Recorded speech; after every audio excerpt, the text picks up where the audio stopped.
Adom TV Badwam dwumadie no eso omre no wada agenti yeda se de ade hyase kase no nsam no ne etodwa wo mu bi a wobetini yenyina yete enrada yen photo send Dr. Atoforsen de oman hu sikasam totoye no ekoto dwa na ohwe economy management no a kwati kwan bi e ni ho e so ofa kwampa no so sansemi ene nsam foforo bi a eka ho wo budget no mu anopa yede bro Adom TV Badwam kase Facebook/Adom TV Extra, Gov't TV channel no 119, DSTV 280, ko YouTube, search Adom TV Tube, na kwa adomonline.com, and semi in sama fufuo bi ewo ho.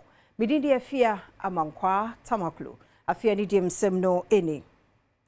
Enrada enumere kura na teso me yem photo send Dr. Atoforsen 2026 budgets and economic policy. Or the one some not to do so kwati kwan bia ni wa yede toto o man sikasam ho ensem o to aso no eni. Mr. Speaker, there is no shortcut to responsible economic mismanagement. Mr. Speaker, there is no shortcut for responsible economic management. Never again must we allow recklessness, waste, and indiscipline to define how we handle the people's money. Right Honorable Speaker, President Mahama has made it clear that under his watch, the integrity of our public finances will remain sacred. Mr. Speaker, confidence is returning. The Black Star is rising once more. Ghana is back, strong, stable, and full of hope. And yes, our Black Stars are heading to the World Cup. Yeguso ayo budget no mu nkomo ne yebubu bi de amawe owura Atoforsen kasa mu nso no aban ebe resete Juma na fe ya niam nso timi atoto yie na timi aboa adehie wo mu. Mr. Speaker, the 2026 budget marks a decisive shift from recovery to transformation, from resilience to productivity, and from stability to jobs. Mr. Speaker, over the next year and beyond, government will focus on 3 priorities to reset for growth, jobs, and transformation. Speaker, the first will be consolidating the macroeconomic stability. The second will be accelerating economic transformation and job creation. And finally, strengthening security and social sector for inclusive growth. Right Honorable Speaker, our vision is clear. A Ghana that produces more than it consumes. A Ghana that exports value-added goods, not just raw materials. A Ghana where jobs are decent, incomes are rising, and opportunities shared by all. And, Mr. Speaker, a Ghana where every citizen lives with dignity and pride. Mr. Speaker, that is the Ghana we are building. A Ghana powered by discipline, driven by vision, and anchored on shared prosperity. So, and Atoforsen to us which say Ghana asa babiema bejina na so a single digit inflation. And as I say, ye boy, and I say ye kramu se and no son chiremu any. In 2025 budget, and the media fiscal policy review, government made a firm promise to reform Ghana's value-added tax system, to make it fairer, simpler, and more efficient. We pledge to remove distortions, addressing the cascading effect inherent in the VAT system, strengthen compliance, and create a tax regime that supports both businesses and fiscal stability.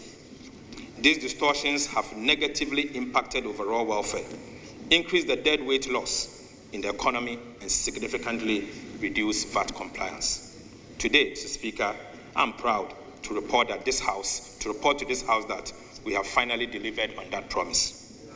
Mr. Speaker, after months of detailed analysis and broad consultations with stakeholders, we have completed the design of modernized VAT system fit for Ghana's economic transformation agenda.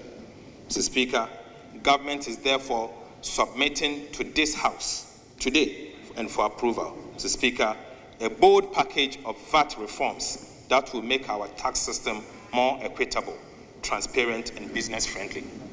Right Honorable Speaker, the new VAT reforms will do the following. We will abolish the COVID-19 health recovery levy. Mr. Speaker, we will abolish the decoupling of Gov't and national health insurance levies from the VAT tax base. So, Speaker, we will abolish VAT on recognizance and prospecting of minerals. Enti said you all cano ne no osese mrashe bejafo won muji tumu nko ade ane COVID-19 levy no won be yi ade afri ho.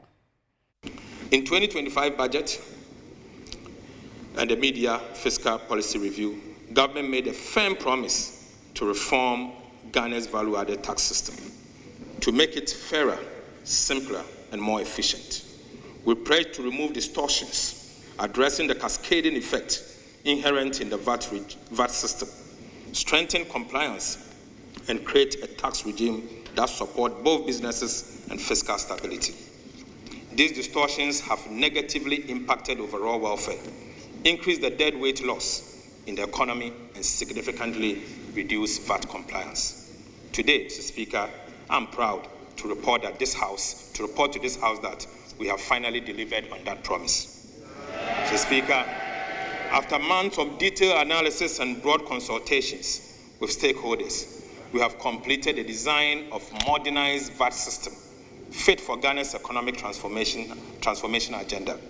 Mr. Speaker, government is therefore submitting to this House today and for approval, Mr. Speaker, a bold package of VAT reforms that will make our tax system more equitable, transparent, and business-friendly. Right, Honorable Speaker, the new VAT reforms will do the following. We will abolish the COVID-19 health recovery levy. Mr. Speaker, we will abolish the decoupling of Gov't and national health insurance levies from the VAT tax base. Mr. Speaker, we will abolish VAT on recognizance and prospecting of minerals. Mr. Speaker, we will reduce the effective VAT rate from 21.9% to 20%. Mr. Speaker, we will raise the VAT registration threshold from 200,000 to 750,000 cedis. Mr. Speaker, we will extend VAT zero rating on the supply of local manufacturing textiles to 2028. Mr. Speaker, for emphasis, we promise to abolish the COVID-19 levy. With the support of this House, Mr. Speaker, I'm proud to say that I'm happy to announce that today, COVID-19 levy is accordingly abolished. My free budget no semu no yamongura yansam foforo mu dia chairman Dema Settle Networks Limited. Dr. Prince Kofi Kluchesen na enei wasa ban ne mpanifo de wani eco technology no hu ye pa na yenhye mabunu no eden no betumi aboa ma ne na no de kosi ye mabunu kopa adwuma wi akire mu nsia to na nanom nsia do no betumi abafo. All the social the youth for this country should more encouraged. They should not go and park in El-Wak, say I want to enlist in the military or police or spirit. I don't think that is the purpose of our children. If you're going to have children, just to go there. I'm not saying the military is not good. So I think that we need to be able to get Ghana so that technology must be apex for our country. The young folks should be encouraged, should be empowered to do whatever they want to do. They must be free. All this galamsey business, there's nothing like galamsey. It's young, they're trying to survive it to make some money. But if you give them opportunities, they will leave. And then how do you transform the whole area? And a board chair at the Ghana Social Enterprise Forum, Amasawa Latin, so to just say, when you saw the Hunuba Kupana say, Emebunu and Pim Edu, what you bet me at a one more and print dear, Umu and Pim, dear, and see how do I call Ediama one more. You be training over 80,000 young people, AM Mebunu, Wagana, ye training 2,000 near Gosun so ye.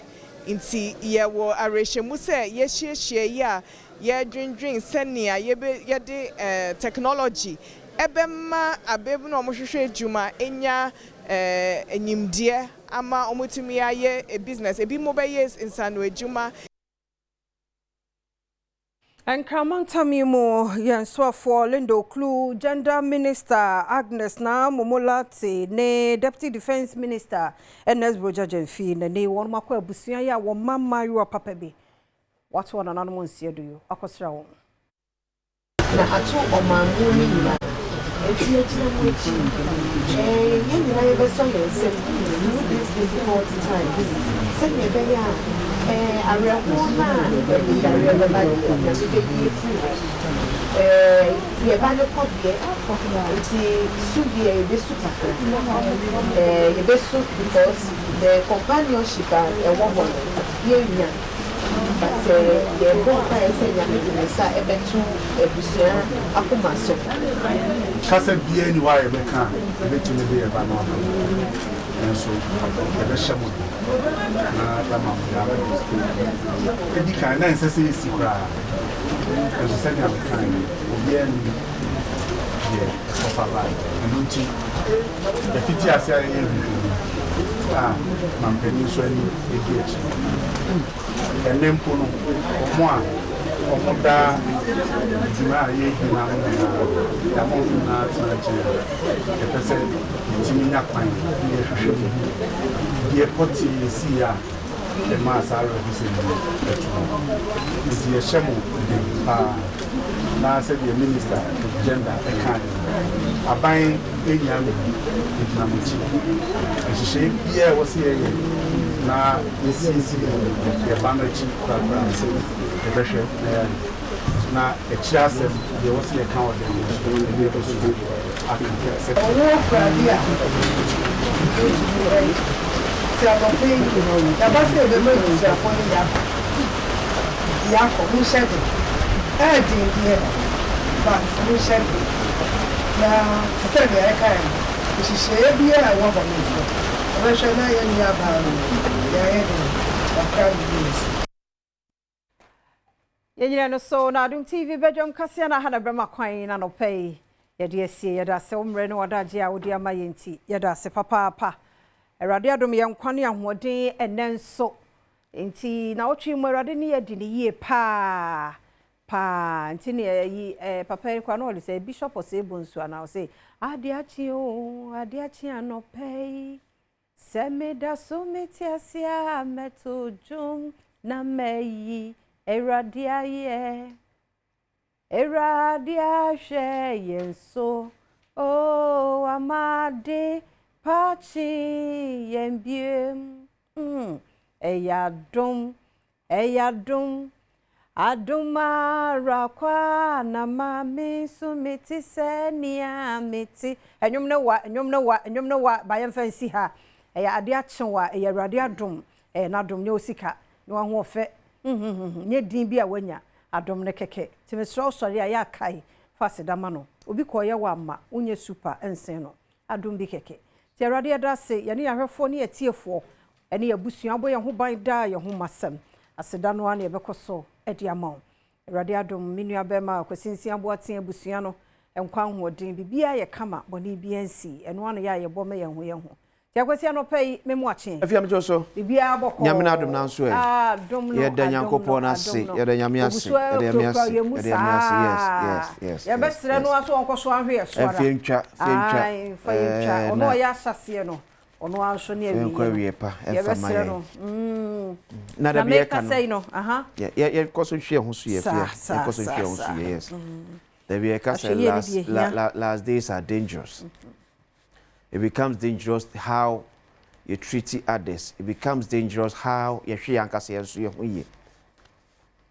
No na me hwe adibi kan kwan share say from the first half of this year na kum nipa 2000.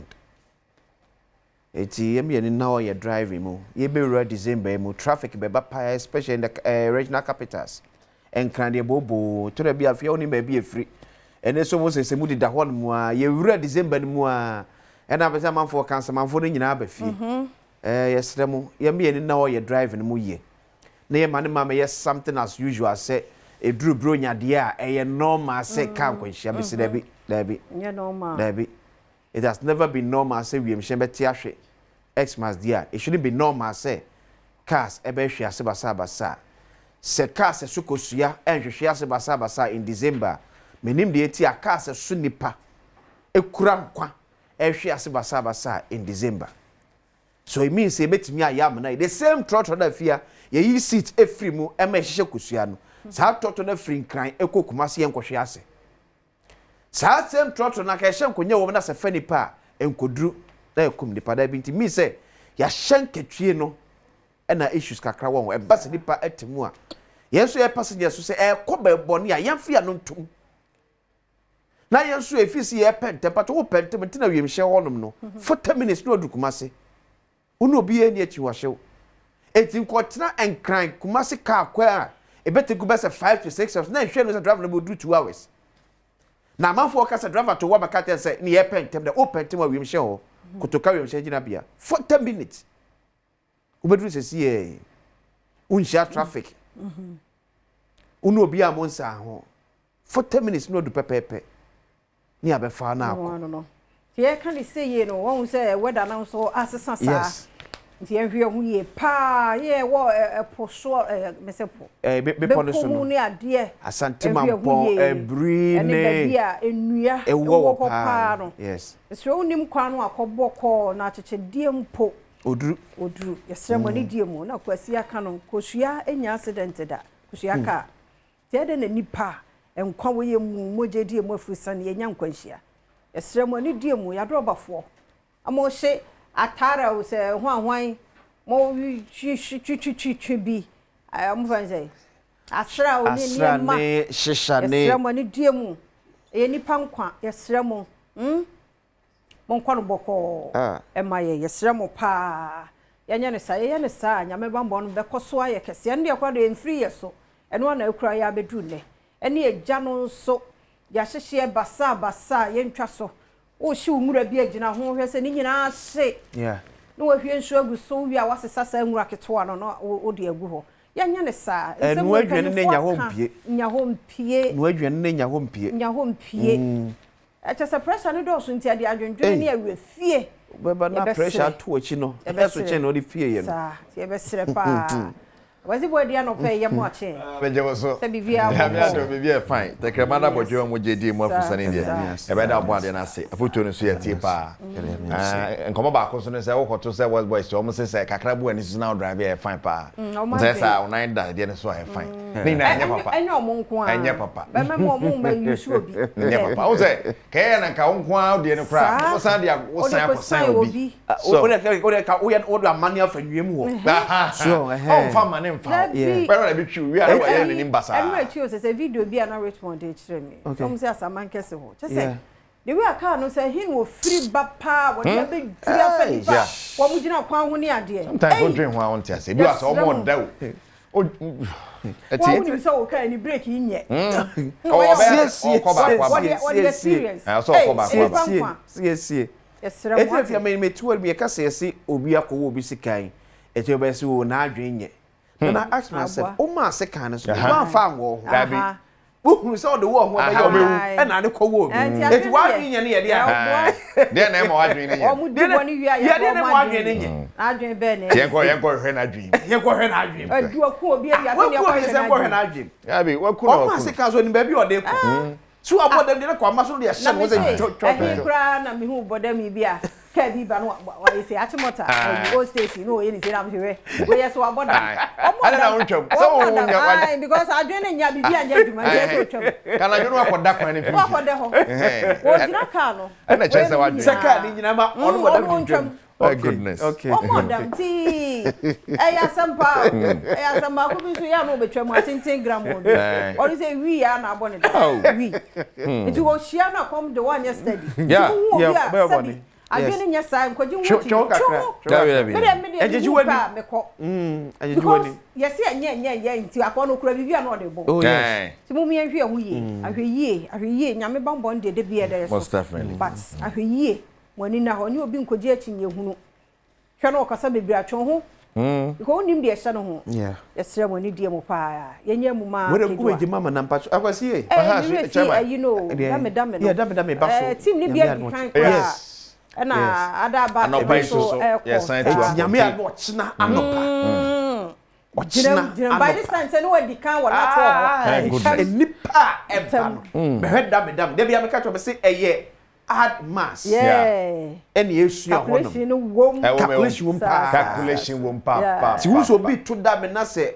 oti amanfo kwakwa otimi play call 3-1 3-2 3 call 5 that's what shows nipa no mass ne kontabuo no kwani kwa say think on your feet o jama papa say odwen fast I was damn there that be because why dwen adwuma untumi na be na be emfa ti etwem tadifo sure na etwem momra tie be bia wo bia nya takado fon kwa like it's a western region no me ade be bia wo ya see about the central western north to judi a yen shi otakade na for my goodness see enye omo be bo no kwa yen so aye ko hebi so me at least best fraternize e bi ona fu kura hu na che wa betu ndame dwumadi na se o ko ya mi shi awa che se fu fatfa ko mo kasa bi o ase me wa che ai awala yenye mu ma wa na akwase before say fe be jima no me sroda e possible say government intimate sponsor microphone World Cup 2026 possible but NC okay dan the microphone beko okay dan every year even afia ya ka say white paper da so say dey obi atu kwan the flowing World Cup dey nipa ko okay and dan emfa okay the mbeko sometimes supporters beko party for ne ade na interesting that no kata pa ni be hwe party for hihim constituency na no one say obi pe so obi di MP o she boss montoma me dem beko US okay yeah so ka say oh yeah ti o mo no na dey count there no be shim na so omunyo ye supporters omunyo mu ni of course boachi yeah dey beko ombeko minister say abiding the sika dey onye but e be soliciting for funds from corporate bodies they said the 2014 year no na dey akọ hope say sa na be na nye sika na san ko ide supporters yes okay I see yeah that's it right merasi na masum yare kotakra dey ide na mala masum ai mereto aso ai patro Franco Trading Enterprise na dey esi akonkon ai na no pai mala meze aguzimu nsam rebrel ti anopai enkankeda ya na mala masum se epe Nokia Samsung iPhones and a smart TV ne tabletop fridges ne appliances bia no mala mercatcher na no pay there fuani hwe Franco Trading Enterprise ekwo ho a tenagum na tenafom na one servo one number merekomanim no me de beto dwam wakasa ehu nti na no pay maba me ne Pablo Aima ene aye Bernard Paribotwe as me producers na mala fansa meka na man kan aye brofo kakra mfrɛ mu a ya na ero hadwen nti mala makamwi na me presentation merbe yi me ma mo akwaba esanze ba aye bedwa kansi so dabi bedwa kansi do missing as a Eric Asiedu Bwenzi wala from Kejwana ngana meje wodo okay nti mala mesha said the fee the UEFA World Cup qualification ade danra Cristiano Ronaldo in Portugal for just homoboko Abraham Kopiemo Ireland and of course Ronaldo the red card in the 59th minute akwabi kitektere mu Ronaldo to na batwe na wakwada no so so aka say kwan bia so amfa 2-0 ana kwan bia so e so wo hono mo Ronaldo mo prayer amfa France about Ukraine by 4-0 Italy bomb Moldova by 2-0 England winning by 2-0 When say director highlights so wa nka ye be hwe kakra ba hye ne so mame say this weekend there are games from group A to group L nti ye hwe sane fixtures no so esi atie our group A to group L apart from we mo amfane say England ye kaka kono de so World Cup no mu gina se anesa nti e no so asemo in group A Luxembourg ni Germany bo na fe there will be Slovakia and Northern Ireland Slovenia and Kosovo Switzerland and Sweden and airborne in group B. And the group C, na share also fixtures about there is Denmark and Belarus, there's Greece and Scotland, Azerbaijan, and France, Ukraine and Iceland. But weekend fixtures no. And I able boss the HMO no young share the other groups in group E, Georgia, Spain, Bebo, Turkey, Bulgaria, Hungary, and Republic of Ireland, Portugal, and Armenia, and Bebo Portugal both year. And after that defeat, so make amends against Armenia. Now you the other groups no Finland and Malta and Poland and Netherlands. Now Cyprus and Austria, Bosnia and Romania and so the in group H. Yango K and L. I Israel, Moldova, Italy, then Norway, now Kazakhstan, ne Belgium. Now Italy, as I said in last game, you're born Norway, my goodness, Liechtenstein, and in Wales, and so at the Bepim so we and senior groups are holding on AC at or the World Cup qualification. Yes, why never qualify? We be I book come tickets that Mariamu board their proper near. Now talking of a World Cup, Africa playoff on also Barcelona. Nigeria, Gabon, prayer. You really know 1-1, let's say call extra time. Extra time, Victor Osimhen, I was so on kakra.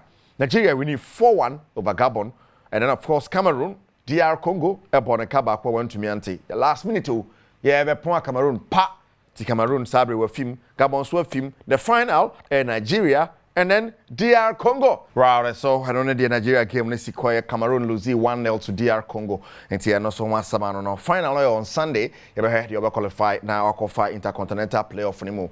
Now, so to be qualified for the World Cup. And on Samano, patch of Franco Trading Enterprise came on a paina. And then some no bro Franco Trading Enterprise.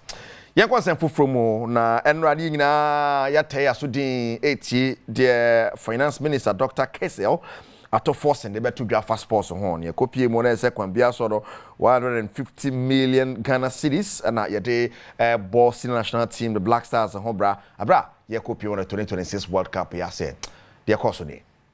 Mr. Speaker, an amount of 200 million Ghana cedis has also been allocated for the construction of mini stadiums in 3 regions. Mr. Speaker, again an amount of 150 million has been allocated for the procurement of fire tenders and assorted fire equipment. And finally, Mr. Speaker, an amount of 150 million Ghana cedis has been allocated for the Black Stars to participate in the World Cup. Right, so I don't know, the Finance Minister to drive better so much na ya hwese na won samo city ya bomwa ba me say Sports Minister ontie ana wa kache His Excellency say new ones now be no sebe eso ni mfaso ebi wo ho dada pro dada ade na yemfasika no nye no ne nsan ko si foforo akra san be kan oh asem ben kra ni because your one stadium pair approved by CAF and FIFA. And we are crash sports stadium. No cry no. La ni e dey bo. Kumasi Sports Stadium ain't me hosting international match. Why are we going to build new ones? Secondly, tete tamala tete. And then yes, I go see for recreational centers is here across 10 regions. It be a be. It be so a Karachi Sports Complex. Any jata, any Baba Biaba, also be aka.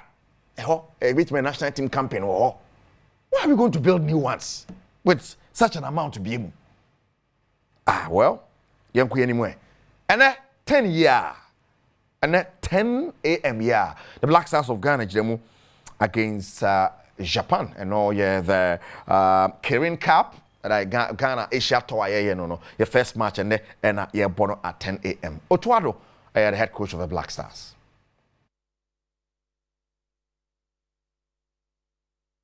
Coming to the match now. Thank you very much. We are very, very pleased to be here. This is not our first time. We know the Japanese Federation has got a very, very strong team. I think so far everything went well with the organization and so on, and looking forward to that match. Will be difficult for us, but I know we also will have the strength to also beat Japan. We studied them well, and like I said, it's going to be, I think, a tight match, and I'm looking forward. Right, Coach Otuado and ordinance and so to a now. You heard Gideon Mensah. Gideon Mensah and so your left back. Edema Black Stars Gideon will camp and the Gideon so can head of that game against Japan at 10 a.m. I mean, it's a very great feeling. It's a great feeling for me. Personally, the first time I qualified with the national team, I mean, the game we played in Nigeria, it wasn't. I mean, that was my second or third year in the national team, so it wasn't really I didn't really see the importance of qualifying with the national team to the World Cup. Obviously, we celebrated in Nigeria and all of that. But then going there to Qatar and then having one game and then also experiencing the whole World Cup team was like something that I was really looking forward to having it again. So, I mean, qualifying for the second time in my 6-7 years of being a national team, so it's a good thing. I mean, it's a blessing. And then it's, I mean, we all know that World Cup is like one of the biggest platforms for every footballer. And then if you're able to do it like twice, I mean, like you said, not every player gets the chance to do it twice because probably they didn't qualify for the next one or his age went up or he was injured. So if I'm able to do it again and once again with my country, then it's a good feeling. I mean, Gideon Mensah and a 10 against Japan. You better house how much in the Bessia call Hebidi actually be PMB the bro area. And of course, and you rest your sound with Chase or the amount. Shannon so Franco Trade Enterprise came home. Young called the Ghanaian Premier League Munsam Kakra, Metema Kumasa, Sante Korokwa catching the echo so far unbeaten. Wumuse goes to them mad but still Omugo so far and 4 wins, 3 draws na Koroko ball. And this weekend on the Adriana Stars neighbor coach Karim Zito. Ono na oye coach de makoroko de nsamo tudwa say sabre de wajatum ohia reinforcement wani mo ombeko market akope bia beka ho but Adriana game no anobede 2 now plus 1 under 20 guy and he was just sitting at the bench. He's also suffering and Kwame Poko too is also suffering, so we are left with only Donfin. So automatically when the window opens, at least we have to go in for 1 or 2. Because when you look at the league, you are playing the league, playing the knockout and so forth, a lot of matches, and you can't go one striker. Even though I've opened the game to everybody can score, yet at the end of the day, he mess up more than them. So I think I have to go to the market. Right, Coach Karimzito, head coach Kumasi Asante Koroko. Now, Koroko ne Adriana nebo, but has of okay, coach Swedro on a Swedro All Blacks nebo, Swedro All Blacks woman can some problems. But as of after so lose it to Koroko, me sure so ko Jeja no All Blacks force so supporters I come one boom say coach the man All Blacks here rough. Now as of Beshen and the last year no they down. It when you careful. Now, did Dramani and I head coach the man as of did in some walker ahead of the game ni. Opponent, very direct opponents, very strong also in transitions, and so we need to do as much as possible to make right decisions in terms of stopping their transitional play and also looking at where they have a very fast attacking line, and we try as much as possible to open them up and then try to find the possibilities of staying in the right positions and making the right decisions in very sensitive positions where we normally dominate against opponents. Wow, that's Didi Dramani, head coach, House of Folk. Kwasieda Abra All Blacks, ne House of Folk and Pim, so was Federal Sports Stadium. Now, I can't say on the young the Rudolph Mensah, so the Rudolph Mensah, a player at the Mass Federal All Blacks. In fact, we're midfielder, and also Kasa ahead of that game. House of Folk, which is this coming Saturday. The boys are poised, the boys are putting in their all, we are putting in our shift to make sure that we are ready and we are perfect and fit for the game this Saturday. We the boys, we've been playing very well, we've been very disciplined tactically, and also our coach has been helping us a lot in terms of our play and our identity. I think motivation-wise, everybody is highly motivated. I think we are young guys, and I've said that we are putting in our best for the club and also for the people of Sweden. So motivation-wise, we've spoken to ourselves, our coaches have spoken to us, and also we want to also talk about the supporters who have also encouraged us and pushed us. So motivation-wise, I can say that we are all highly motivated and we are ready and fully ready for this weekend game. No ne sama wood of the Tuja. Now match 10 of the Ghanaian Premier League, apart from Azovoka, Woko Swedro, and Kodoko, so near Adriana Stars, they Pim so Fino. This is it. Other fixtures in the Yankum, Nayan GPL week 10. And yes, at 3:30 Dreams in Hohoy, Ebebo University of Ghana Sports Stadium. Now, remember that Dutch and Swedro Blacks in House of Folk game and Abaswas 3:30. Teacher and so, Dutch and Mum, House of Folk. Away to All Blacks. Now, Sante Kotoko and the Adriana Stars also ball Kwasieda 11 Wonders ne mediema Bechem United ne Samatex Heart of Lions ne Young Apostles Gold Stars ne Carella and Ebo Brukum Chelsea and in Nations ne Ebo Bashake Holy Stars ne Vision and at the Bonnie where the Ghanaian Premier League match day 10 and this weekend the Gina so den Shannon to sa fa me ya can say we Nokia na Samsung and iPhone na open phone kwa open no se bi ni franco ane mai ana phone so mu gu ahodo Samsung no eye SAMSUNG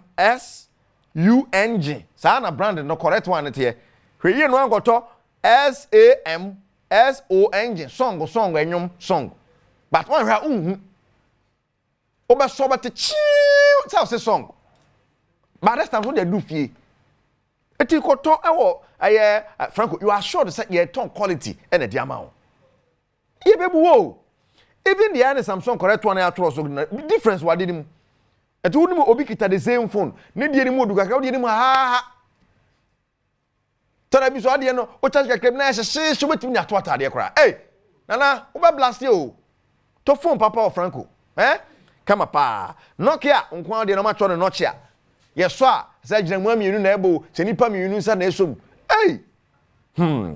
tabletop fridges no nature's appliances no Matthias to papa no Franco Trading Enterprise TV no omo de na papa ani ade enti Shannon so say for my CCTV camera awade Yankopon CCTV camera papa no Franco Trading Enterprise clear sound bibia aye clear Franco can one pay na media go dey mon some braille number then is 024 642 2338 now 055 593 9311 now mama monitor mfi takra dem rest here mama nyanete say Alex bra Alex join me on Zoom bra Alex memo akwa baba I can say so na no pay bra Alex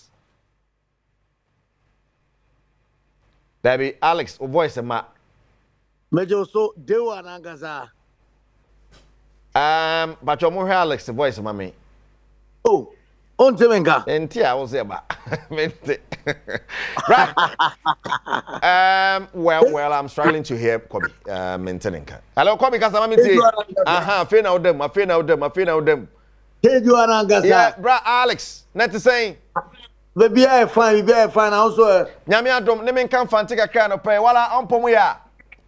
Enjo me ho ye papa. Na wo say amala me ho ye okay ankan keda. Kekeda.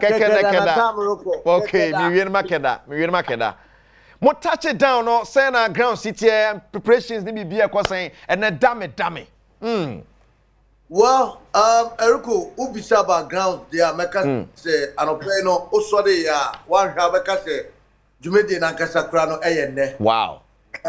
Yes, no actually ekwan Adom TV ene Adom FM ene Asempa FM sempenfo ka se yenke humbom ne emfa Jumede embre Ghana fo a ekwan Ghana fo esum na se ene obepiemu e wo second takra de a dudu na sabre omo nyina no e wa twen mu se dame Jumede a de e ba so e wo nat hall eno eye ekina memmeneda anopa be che no wotwe ekosi anwumre no nkron ena Jumede eno ye de April na otumu se obia ani abre titire pa ne eye wo mo a wokrum a wo mo etwe ye de Jumede achi sei ye de ebeba no anopa ye fa krom kakra na ya san awura mu o market circle na ye ne nkofo adididi komo na ade afese sen ene no ma ankasa so esifa echeche guso a ye pie mu e takra di de ne sampa we advanced team said them no America TV ne so say advanced team no ebedi kan e wa ha eti Jamestown je ko ena fe eye me okuman kran so ena sabre yetimi epiem a urako bi ehyen ena omo akan so no ehwe nim se bibia so no ebetimi aye kama enso e wa hanti ne kwazi upiem de a yanya touch down e wa takra de Ghana for sure na so e wa twen mu se Adom TV dame Jumede a etina ye de eba no eno so betimi akra behwe wala reporter mami wala ankam fanta wala twi na American wala ankam fanta kakra ai na wa tim fanta mete kakra me samela kekeda dia endo enjina me se kekeda wala tim fanta ntia o ye ne de what the year today any Akabeneza or Camfante. Mate. Aha, wala shown to you my why. Wala shown to you my eye. Wala as a auto to show me koya. Where the kids Okay. Fantastic. Right, bro Alex, Yabasaka, why? How on to you?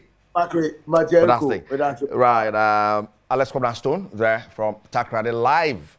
Ochina, yakasa yeba and ya touch it down okrum dada. And the bus bambala pie think can buy some kids. So when we anymore not all, I know better than pa yes. We have a banner and you rest your body can see the bro. And now pay Mr. Samuel Totunu. Yes, Mr. Samuel Totunu of Kangen Water. Kangen Water after 10 years of marriage, Yankopon Adama Abeto Ochina and I yet to the Mijamo live. Mijamo live NTB be fine. Yet shower now pay my congratulations. Say Bakwa Beto. We at the beginning of Bibriaeba. Next one the entire for boom. Yamamunina one your wife Mutinkwa. Nyamiaye Yada Yankopon say for this wonderful gift. Yet shower now pay Mr. Samuel Dodunu of Kangen Water. I Pablo Aima Bernard Padibuche. One more me producers and a pabiomo coming home. Now me can see on some idea bread war. Me do see a beba. Me di Kejuana Casa Eric see do di. Me jamo idea my bra Bismarck and sister Ophelia. Interestingly, Brakwasi. Matari atare me immediate me ye ana wife says and someone say dame nti ana me sisan Kennedy kanta for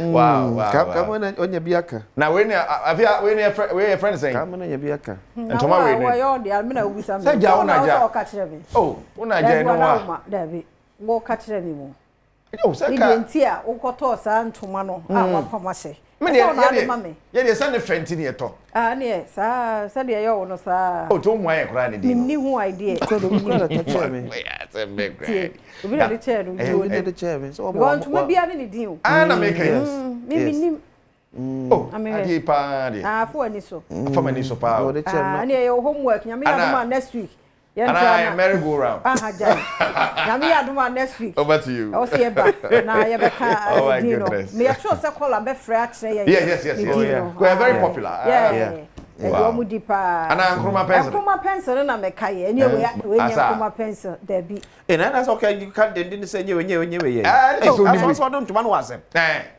and I'm plate and say as a plate hey mama sama Ophelia that's mo I was to be you enjoy your weekend all right same to you say be share midday so Anya kasi ebeyende. Fantastic. Yada sensa mo bi achibio. E ma mo akwaba wo afi na ade ato ha afo ani so. Sane ye no 5:30 Badwam shase wo nyumtuo mu na Fridays de nkranhye mma. Ti by 5:50 no the news number.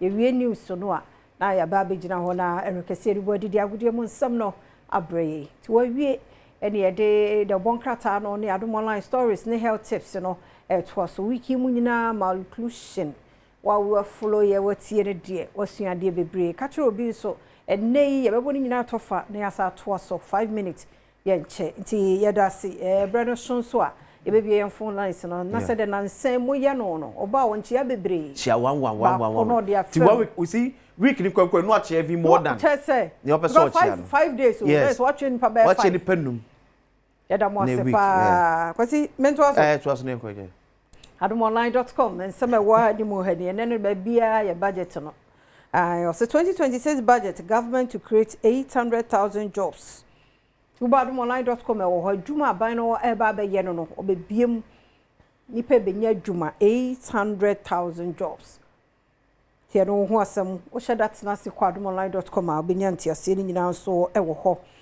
na 2026 budget no say government uncovers $33 billion fake and just say me bieri nyina no wahu adekoro no nti yes import transaction bia ye sum sika $33 billion between 2020-2025. And also for no a day etuja. And on badomline.com. Sansam no so wo na fe wasadia tuja chiremo share ahodo reforms, VAT reforms bia. One more announcing tinina no. And also eka ho ai betimi aboa ne. Yayi COVID-19 levy no free ho. Any other levies bi ho no ma. Aban hu ne se wo se free ho ni nyina no so. One year free ho. Nti ani mo ha ne de budget no nko awadomonline.com. Eno any sama no pay aba. Yefa the wakata no ento aso daily graphic enie. What the Justice Paul Bafubon in phone aba pani ebo ne dey said o me Chief Justice e wo ye memu. Meka na nsemu e to na no amrahye fi mene. The wakata e bo amanase mrahye dwafo agina tum. Se man pani wakwanya so betimi amana swan e se o my Ghana Chief Justice. It who for name e wo hanom. 2026 budget. Budget target growth in 2026. Prioritizes agri transformation, infrastructure development. Eti afi ade abandani esisu ye pa eyekua onsem. Any infrastructure, akwan, schools, hospitals, railways, and any idea abanse afi ya ekwakọ wuramu. One na esisu no watimi aye nodo ewo ye mai ebodi cabo so that government to create 800,000 jobs. Eso da bokata eso enim. Daily graphic, I don't know. Yefa the Daily Statesman. Wasi MP demand return of freedom detainees to Ahafo. Enti Dr. Gideon Wako from Russia we no so eka say. Osi there be man from bachi obono. Safo mu nyina amra na nyo bia na ayebone. Asia kom nyina abom ene funto mu nyina de afro se there be sade ne etietie nipa bebre fa hodie esom. Mustafa Hamid sues OSP for defamation. Eti enka ni pedipa na oda NPA no ya OSP ebo ko adu say enam ne nsa so Ghana aban aboka no. Onu so di OSP court. Say OSP egu nanimu ase. Say na nse mo OSP so wagi ejapade over 100 million Ghana cedis. Na Mustafa Hamid ejapade. Ena oso aka che say ejapade oso ye nye ne dia. Onya so di totoso no. Ade achi na OSP sade ba biem say ejapade na Mustafa Hamid ena so kenie we ye ntwe ntentin bia ye court.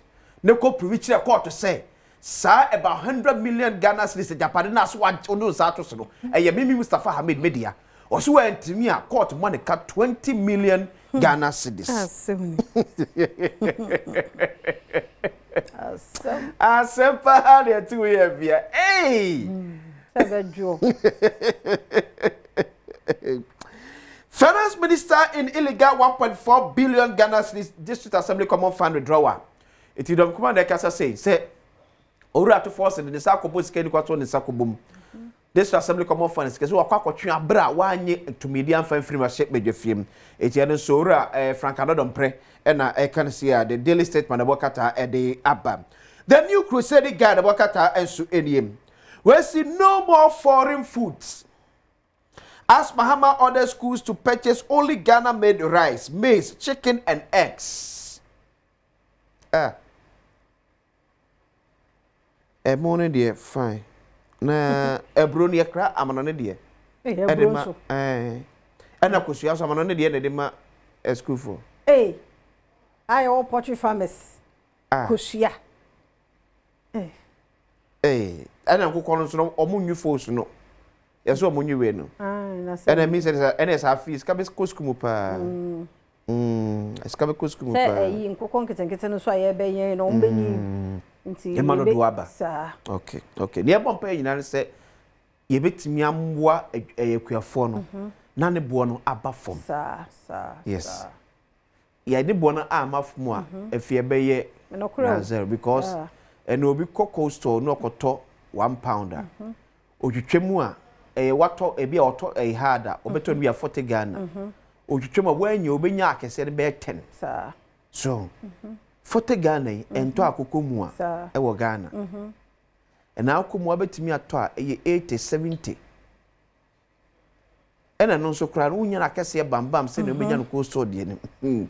Ti abanmua ne enye ya no fafa keke. Ena ebe ya akokko ketenkete e mane na ya no keke. Bibi kom na ne bono emra fom Near Ghana for nya fresh and cook of your baby power. Ya baby o. Eh, na da bi etime akoto akoko ete Ghana 100 Ghana ba be kunare. Onti mi ye ma ne bone mra from to the extent say e ma ne nyama kono se me cocoa store. Akoto cocoa store bu nam. Ye ma ne bone mra from to the extent say akosinsia me nya se me diska be kwa mono ne akokra enkokọ de aba Ghana. Na ma Ghana de ye bi. Apofo je ma ne din bi. Ofrene say. Of Adom Pem. Ai. Adom say, hey. We did it. Of Adom Pem. I know what you say. I don't know what be a tracker. Akoko. Also on that trip kaja. I see by have you of Adom Pem. I will call us first we connect was e great so. Yes, great now. Your ba akoko 1200 Ghana cedis. Ade akoko. Yes, if free a Canada there no. Asa. Yeah, 1200 Ghana cedis. And the difference here, they didn't namely a day. A be more fresh, a chamber. A bean swallow so a chamber. A 2 pence papa with dear, and also chia the papa. Sir, Tiameter say, Tiabet say, I'll put Namisu, I'll put Turfia, eh, Radinia me. Yes, Tina makes a Greek minister and a powerful. In go cocket and ketano, a man and yano keke. Se pese Ghana 4 week Ghana and cocona. Yen ye bit your man the bono above from. Ne bon buff my Ghana fire will and say, ye better. Ne man quest a better cocoa fresh and qua. Now you say bronya Easter. There be. Every day, the beer near to be top. This any peninsula finance minister knocking. Safety and crown very fresh. Mamifa the Bokateri and Twaso. The source. I said judicial takeover done. Bafuboni approved as Chief Justice. Mustafa Hamid files 20 million Ghana cedis defamation suit against OSPM Sakawasem Edada. The Metro lens if you are now so phone lines now Mamifa Twaso. 0302211701702703 so far dear Bray na yetron. Okay. You see, I fear Kwako Remu, Sika by say, or best spend or Ghana and Kankong, 357 billion Ghana cedis. Sika by him said, the Sabbath to me account, no was spending a May for 2026, 357 billion Ghana cedis. It is also the Metro lens, the Bokata so edim. Government boost Galamsey fight. Allocate 150 million Ghana cedis to NIMOS. It is a NIMOS. Almost so bad. I'm bad. Never ye Erasmus pictures be sending. Galamsey, I know you. I know the papa. Omuhuban. Omo a Quetiano. I don't know Omuhuban because Omona will call so. Sure. Near me, show one who near friends and Banser near Banser, Nitia, 1 2 hours was a kind. Yeah, you walk hybrid 2 more. Baby, I drew. Yes. And if can't be a seahoon. Sure. Who can't dinner or who? And all my Korean or Mudiabe. Hey, near the Anuan Jimuna Galamzega. Now, Lam Cruise at the river day. Range of Anna, would the guy one kind of the co a quaim. There's one who dinner one dinner ya throw one. Hey, and she said Casanani Kake because there was one for Socrano, Yahuna, you are here. Hey, hey, some more Casasa. Yeah, because we are interested. We are mobile. Femena, you're watching. Yeah, Sister Fia. Sister Fia, I'm who mobile on care, Papa, and I'm still con the Agro. Mamma Mira, honorable brother, my brain for MP, Emma the Benny answer by quiet, and Canada the fool with Benny answer by quiet. Street light, not his name. Sister Fia 7 penny for a block Ramai, Ojan and Anya Bree, office for Yaman, into Bunyan and Ken Yamana. If you need the end of that, your finance minister, a year after person. Or the Bebra Ghana, a more the power, or the Ghana 2026 budget, a command, a year abandoned 4% of the Ghana, Brian Mayer, 357 billion, 105 million, 639,779 Ghana cedis, 80%. Ultimately, say more day. Now, they can't pay me then. So, say, COVID-19 11, were years ago. When I say, minority for months here, almost 24 hours economy, one can want them now. Oh, see, then I done a good foundation. Let me trust my new and to Ghana for Obeyama. I kiss me in my crowd. Yeah, that's it. 2 p.m. Suni, Bemena, Yam watching. There are so many of our baby. That's it. Number Johnny, I got some more here. 2 p.m. or so more Santa Mampo. Now, I said, Nipa Wakono, now I was in no chairman Camel. Okay. Mampo constituency chairman, and no any birthday. See, my father, so Marcus. I was in, and no, okay, budget here, of course, yeah. After forcing at the buy.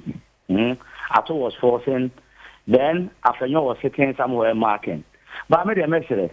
She say, I never quank, and I am for a GG. Not say, I'm in a show. Yeah, that's sorry. Yes, will be a few of Krakow 1 city. Yeah, sorry, say, be a few of Krakow 50 pesos. So, man, will be a soon Juna. Will be any problem. Now, I wish you be a say, well, weekends, my memory some more happy weekends. Yeah, 2 p.m. Saka one, so any young watch papa.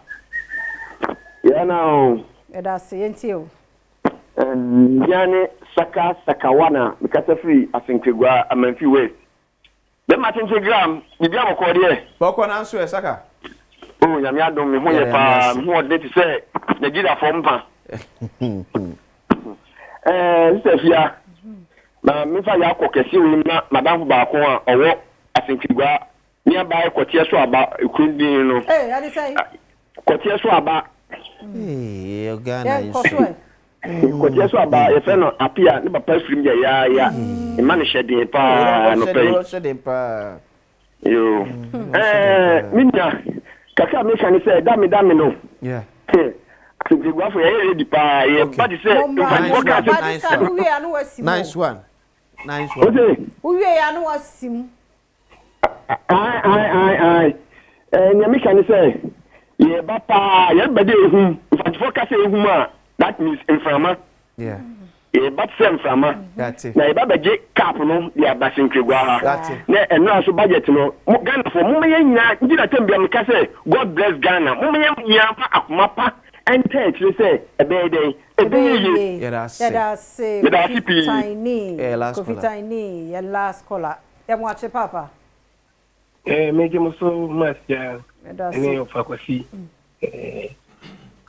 Yamin come home and then do a dear multi. Now, I was thinking, I mean, the American said, you see a sansory or far there or the chair. So, baby, being as we are quite empty. You croak a carry a floor home to bread. Then MPS Yamo must see you kind of so for her. Oh, Naka Punkanaka, how fast were. So, Tom goes on, quite 30 minutes later. There 1 hour. And so, and MPM mine come. Your bonfire man said, oh, man, goes so any day. And when I make one, now me chia me papa.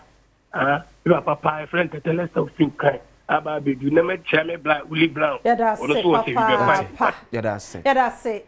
Na de edu so no yen hwe health tips ye emra na ne ye ewie dwada bepem efia da 5 minutes bia ye di apomde ho komo wadaroma malclusion no ye to so na ne ye de asi hwe bi brasisia ye da se na so ye mo kwa ba do Badom TV Badwam health tips eso na wochi esuade too much me sure say mo esuade ya mo me mfa ni serious wate to ye no kwahia mamwa we de me kwa yie na me dane sa ne tie de to mo say any say amom pa e fa ways and means bi sport ya say ni nyina ye boa ye ho na wotwe mi anso masuade ni abatina ene de fam sa we share point wo ba bia bowura hospital ho e ko hwe opomuden mu memma no ma obi a wo mu nsem ko cheke o friend was 0244867068 and we be how friend no ne ka chere no obetio na waboa won so tinene so ye da se da mo akwaba na wotwe ya twen pa ma chere ya de tie ne ye di wie ye hwe le treatment nso okay nyame adom malnutrition treatment wo ho okay se startina ye appliance a ebi o na enye too severe ebetumi aye sa appliance no removable ebi okọ ebeka se wo koda na wo de ahye ebetumi a correct ama Ebi also a severe into the braces and a year. Okay. Tempe baby obi hu bi na ndade egugu so on more life. Ne de no occlusion nye na ye di ACAC. Okay. Nimdie kwa enimu no bibi obi o ho a o se dade no egu so a ofere. Shall say me amenyi say ya. Afi na me hu say me nim say wo ho but na me mfa no we but me drew baby me hu say o say me mfa no serious even though e mejuma no I thought so something small but baby I me drew na me di me drew no me hu say o say me ye enti me ye enti nimdie mu no ye the braces ni bi aba ti say de e hye me ba wo de na gu shoulder pe esro ne pe na me problem ni wo na me you obi sa obi o ba ya de gu ni nyina so acho de bi obi o wa ba problem ni wo form pe nti se ye mpese ye de yen sa be ka esro no ti e be hye no nko a oba na esro ni nko a na se ye hye esro ni nko a na e be yeye na enko ha form na e bitimi aye ba obi o wa oba ti se symbol glass ya ye kin we e wo ha wo de na ba nti e be chi we na ba ni a chi we ya ba me de aba besi so nti no sa no dis ye hye mienu ni nyina nti se obi a wenyi ba onyane se na obe correct but sa dade na gugu nkola ne se so ompe ye o ceramic wo ho se de wo se ma fan chewa eno no eti se wo se ne color pepe nti se obi a nipa me fan che se o se braces a you won't know na edi so ye Invisalign so wo ho eno se plastic way eno se plain sa se nipa no wan fan chew se e hyewa nti this are niema yetimi edi treaty obeba dentist ho ye be hye ye be take impressions me ye de a chew se wo ebi o wa o se de ohun no wenu no nye sa de ye take impression na ye de chew wa won se na me sete me se netie ye mfansi ha de aka nyina mom fro na afi ye no mom to aso number Pacho, Perfect Smile Dental Clinic and Foundation. Your number is 0243 728542. 0243 728542. Your home services. Say, be a while on me emba. Your clinic na offering ya no best schedule. You bet me a befie. But I don't need treatment in any bit me a treated me or in here sell over clinic and a bit me a but can't cry bit me a with you know, or fair, a bit me a buffy near Baba show. Yamisha, and found see her, papa, and see more location no war. If I location or Adenta New Legon, Rosa. Okay, Adenta New Legon, Rosa. One or more Pacha. Oh, yeah, Juma from Monday. Pacha, Juma from Monday to Sunday. Oh, wow. Juma Monday from 8:30 to 5. Okay. Saturday say Juma from 8:30 to 5. Sunday Juma from 1 p.m. to 7 p.m. Mo Yamisha on team na say by moje yeso. To be bia ha yesen a wada o mebebo dan eda say. Means me dey afia amankwa tamaklo for Dr. 0244867068 infection bia ha wadwen ene ne nkasa na otwe ebesimu nsankwa hoden wo ho a ebesehia. Yada say yemo kwa babiem Adom TV. Badwam jumadie yi eso dame no ye ginamu den say wa wate kwa stone nka ene ye ho huru de mu den ti takrade ne important western region western north no ne ade ye nyina ye hie mu ewo nat hall eye takrade ti bra so unum tonko ade abra so unim to na wo ba bechi obi apon so a won so ye twen wo ho bra na wo ba won kono nsapan ya da ede ya benya bibi kakra bi na ja so de ahwe hafa uhu anti ye twen mu nyina ewo takrade momra sesia na agro no enye de midi afia amankwa tamaklo meda sepa umre no wadaje a wodi amame ene de bi ne medareta ai one kaso Beyonce a mu gina mu ne Ike bi se Sara ne team no nkaye no ono ewo takrade ene ne mpotemu yeda mwase papa se de mudidi enso na kai hye so aha your number 1 Account TV station I twi kroje kofo kra hwe omsi na ya na etwi na mo kan na said there because level no ye different yeda mwase monsem kan hodo no na ateten ya abedu baby a yedui yeda mwase papa Lawson Herbal Center ba omakwatena se aye homeworks bebre tie ne ene omugino mo na so abrane Virgin San and Ope Memoache. Ye ni obapa. Na bibi aboko de. Awurade adom. Dr. Chemenu onso no ho ye de. Ho ye pa. Enyame ase. Yete mo nka na ache. No kwe. Na nsu no de still na nkrofo to we dwama so. To da wo ma de achi bi enipa foforo banti. Ye hwe enu e we dwama so ni ntie mu nsem. Obapa dedi kan ma me na wase anope. Na memfa akonyawe so ena Ghana fo ase. Na menchia mpanimfo titru ahemfo. Any ministers, any lawyers, doctors, na memfanchi asronkuma FDA for. Sam penimfo na da bia mumo omban no etimi ekoten na bibia etimi wie peye. Na afen so wona ye nsamtrefo krom ha omo nso me yete ne yekoso ewo baabia no. Mi da obi bia senyankopon enkoso ma mo ahode no ma mo yekoduro honhom. Na emse afe no ekwa wie ya no no. Na emse bosome no year na 12 good months. Na ye days na wo mune dia eyade a edoso. Na 365 days na wo a year. Na wo hwe na sa wo nkwa na wo ahode na da so te ase a. Na ene November 4th of 2025 no. Dia meka hye wo ne se. Hwe wana mo tu yi. Na hwe wadidi yi. Na bibi a wo ya ewie peye de asomdwe bre wo no.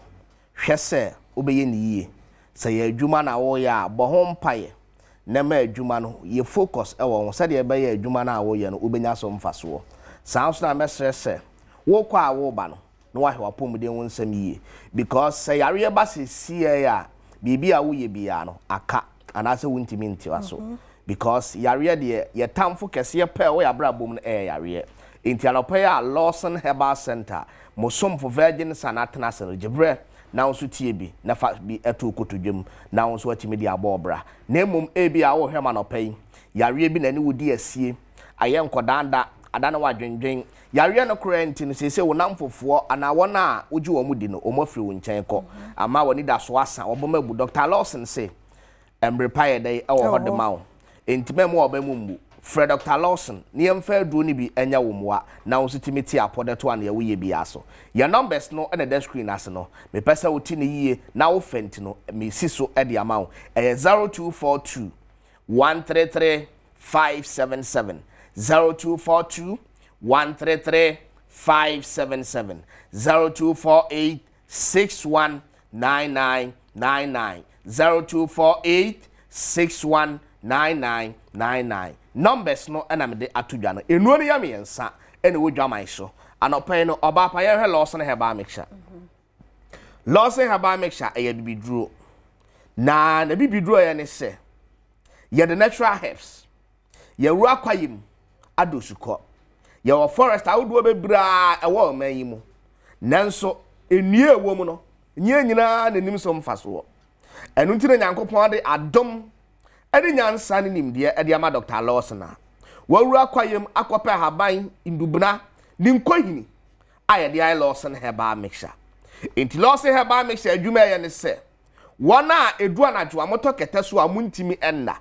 wuni pedua eya na mu hyehyew edurumra bia ya na wote yaw anase wachiri kase eya na mu yawo ya woda sori a wapo no wapo so ase yaboro keteso nanso wo koda no wa anya adwumadini bia tie ni ye se Lawson Herbal Mixture nko ha ne bibiduru a wonoma ekum kura woni peduem anase ekum kura wakasem na ya adwuma afantinmu eya amaman afri ni peduanim na bre cholesterol no ase na masabi emoja ada wontininim no atimi ya adwuma yi enti wutie ma no pai na wodi akoya honam yawo wodi akoya hututuo wodi akoya sasabro general bodily pains a mene wo kasa no pai na etete wo dia eduru amedi ho adanse amo no pai a wonoma ya tatahwe ebema yare na brase no watimi afa ontuma pefra no eye Lawson Herbal Mixture mesremati afo ma hefu anyina se mo amo hwame wodi esisi yare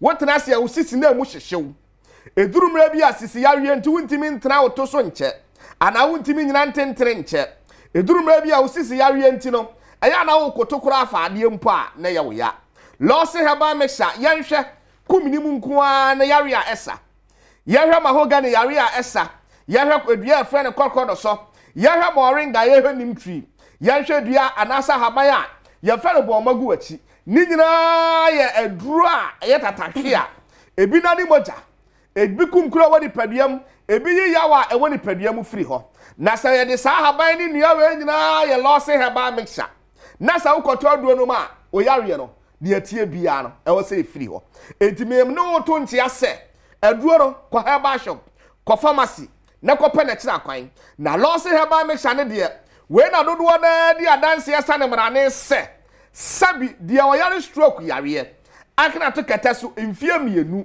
wantimi nsɔre nante no wonom lɔse haba mehya etoa edu no asɔre nante nia okuta poma wa sugar wadi ne sisi ana wakyea kakra no wantimi nante yie no wonom lɔse mehya 5 bottles a no atopoma ato atwene edo ne wadanse ebebre nia meka nyina wana enu maduo na afre ka kyere yen entu nso te wo yedai wo ma yare na ko ato kataso yare na awiawiu ansa na ko pela lɔse haba mehya na kyera kwan ade me virgin san eba ne sa meka kyerɛ wo sɛ wala mesraw kasa tenten toponko fa me number na wate na yani nkomo de aka no anase ko pharmacy wo eye 0242 133 577 0242 133 577 medime nsamo ba awie no enuo ne ya me ensa loka heba me shaka hu bi we ye infection aduro enam nsayare aduro nyina panyini aye loka heba mixture enu tina ene Ghana ha empanimfo a ma abasobode eye Simba Africa Excellence Awards eko adwama esuhwehwe mu no omu sa loka heba mixture no enu ne abibiduro a ye de kuti anam nsayare a etu ase yen ne ma abasobode 2023 eye loka heba mixture we yo entimba nei wo ye oba ene ba ma bi ye odia nanso be ma ne ba ya no ahimfie owura ho nani anye enkita hodie na oni di ye no be ma ne kwae no ama nani anso entu akwa wo mfra ubiem adane wadwentwen na nka be ma ne ye odia nanso kai hunu se ebia ode puaketu abi na sha ahimfie ho ena ma be ma ne kwae a wa ma biem eya na wo ba na wo ho ma wa ahimfie no e ho kekaw ensuo bi ta atere wa ahimfie ho edurumra bi a ode pu na ma nsansa akora aba libido no ayira wodom loka heba mixture nufutene asasuhwam ojama haban 20 haban natural spices no kura no ebi wo loka heba mixture eno na tete no me virgin san me tena fie na minimum amre me papa anya mabora enami nimdia na ebi agba me so no minim se wo ba bia no ma ama himfie wa ye twan ama himfie wa close na woni padua ya akodo na bema ne ba wa ma usika ni bi bema ne ba wa jeje wo so bema ne ba ne oni ni ye bia no etimi awie peye kopa loka na kira kwa wate na nso wo ye obasima woni padua ne nya akono na bema ne ba wa nyina semfa so we nya manko ana enom bema timi num bi bema wo de akoye baba so kraman wo jonsa wo bema na emu hyehyew ensansa bagu mema sem ho a ene wo bema kula ntimi mpagya ne mu ahomatense wo anu na me be virgin san me se me mpem se mete afri mema no wo ha entu ya bema num loka heba mixture bi na nso o mema sem no emfa ne to mapemfra eye 0248 61 99 99 0248 61 99 99 midimin samu sie no delay man capsules manumbi memi roba bia na de da ba ho because edu anajo am ye wura enti me pesa Ghana fo mrante ene wo bia ni ji anajo me pesa ba ma bia be di aro ho anajo abra awadani ma ya nyunu still na no because me virgin san wo hwa ma no pay a me mo ma so tire you know because me wo ba me fie ani ji enku a enti wo ya ba ma hwese obama okotodwa matimi aya dene wo pechi eba ya dene wo sisimu batimi aya dene na wo hia oba na watimi awurawura wonum delay na mo oba na ne bonfunu no mo oba ne mfe ma ne nyina ni so delay man capsules ya nom to ho no mienu onapa mienu anwumra na se wo kwa oba na giwatum waka che osemi wura medase eye 0242 133 577 0242 133 577 the only virgin son ushiamna unitaku a nyabod na frame say the virgin son mama will shout out 50 Ghana cedis Go for my 50 Ghana. Me got me small boy am tikuro mu am 50 small boy, virgin son. Ya me ensure ya da se papa pa ye kwaba. Wo ba ko bi so wo pa hu hia. Twem sisi ye kwaba. Onyamiye ampa odi adom abo adom so ama me no mienu yete ase yeda se papa pa afia no ase hia bi mu orade adom ono odi enhya ase hwe bi odi abeduro odi embetwa asumdue mo nso nti weekend bi ana party bi koso no me ade bi an engagement bi outdooring bi anampo se bi ayie mpokra no a ya na wo hia drinks bi ni nsuo bi dia serve wa hoho so Tienkomo we pa na emo medofo papa bi araba apalu ewa ha ya make us say wono free you fresh company limited omo drinks ahodo eni suo e ka ho ye ni bedi nkomo etie ne channel so se wo pe bia na so araso akoto adu bi na abo araba mo akwaba bibia boko de bibia boko na ya mi sure so papa pa na drinks ne de mo na ahodo But me fa akonya is na me na sibia am say be 2 years or so na me call Amamole Health Center there be Ganorth e call ye one more adoye about time no ma me drinks any nsuo am de ko somo mo fe so far so good o money je pa nti ene araba be share o head am dia sedana ma yi dada ti di dada ameshi ahe mi sanfa mo dia sedama yankopon sa nyame hira mo papa nti enwe say you fresh na dai you fresh no e ba edin you fresh you fresh no ba ya sha se organa che say 28 okay 28 209 210 you know na you fresh ho okay but dum so nti na sa drink factories nkiti na sha ase sa time ni nyina no na dum so na nti no on off but 2010 ena yetintim ya yetimi sha ase pa na ya sha ase with incola drinks okay poki sachets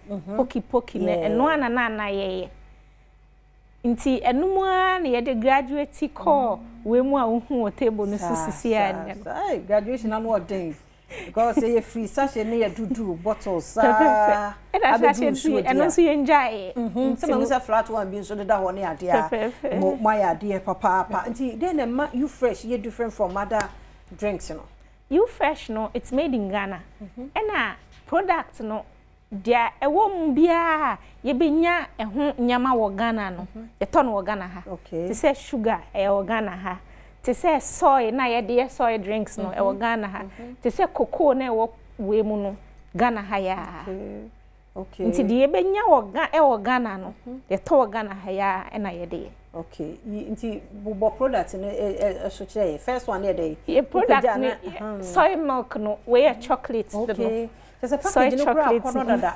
What you say? We soy chocolate and we soy milk. And soy milk and chocolate the same quality na nkasa no. Ye wo cup mu and ye wo sachet mu. And ye wo kit juice no. From kola we no e bia na wo cup mu. And ye want sachet so. Same quality. Oh yo. Same quality. Nti sa wo mpesa wo beti bottle na na wo ntimi num wia wo betimi choose cup no ana sachet eh de hia ni sa actually kakra bi na say ona wo kro unya wo pa bi de bosswa oni mu ana wo koi okay na ye wo kit juice nso for nkola no enye carbonated no carbon and a low in sugar so eno no ye wo grape and a ye wo mango na ye wo orange and a ye wo pineapple milk Muni munkra no because we no just say color no nkwa na be attract no any o cartoons na de da ho ni ti no oh moya de grapes sa wow cute so the lunch bag mo on na ekure I see na from penyimfo no ye wo juice so ma penyimfo no ye wo mixed fruit ye wo mango ye wo orange na ye wo pineapple milk na ye wo banana milk wow na carbonated drinks no ye wo you fresh grape you fresh cola you fresh orange and you fresh apple okay and say ye wo ye nsuo na ye keep fit and okre na de o de kese ne buy omo nketwa no so e wo ho wow ya ken say obi pe bi kura gu ne so to mu nom ni ade omo tu ton nom ni ade obi pe bi sa obenya bebia ya ton drinks bia wo borura ho obenya you fresh okay whole of Ghana sisi ya trem ye bebia but distributors no so sa pepe okay omo dos but say upe information bia na upe distributor owo umpeswa so na bebia wo ye adwuma na obetimi afre your direct office line no obi beboa with that okay my number na office line no first one here 059 4485 777 okay Minsambo sure yes 059 4485 777 and a second one here 024 140 8888 okay 024 140 8888 but apart from your display promotion be baso na program be wo you fresh day break eno je it all depends on Adom FM programs because any Adom FM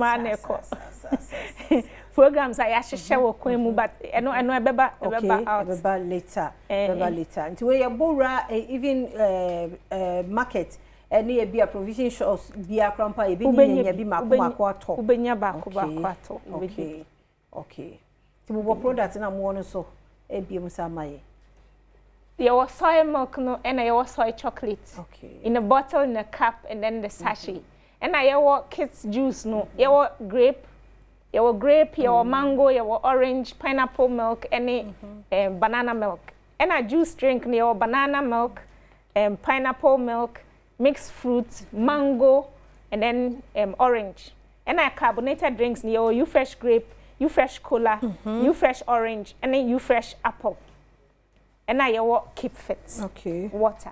Okay. Nti o se your baby and fasodies will be no more we ka say me da me pe drink nyama nema mu de nema bia frafra mu no mi ade nti wo mpe. Okay. Yeah, drink no. The American say yeah drinks no yeah the sugar and ye. Okay. Yeah infa in industrialized sweetness bebre enye nti no yes enye doko nti ubetimi anu obi abetimi anu obi abetimi enye sugar dey say because I know obi ahwe ne health ye nti o mo pese bedu mu bibia keke okay so my number di bi na fe o last words bia o de be maye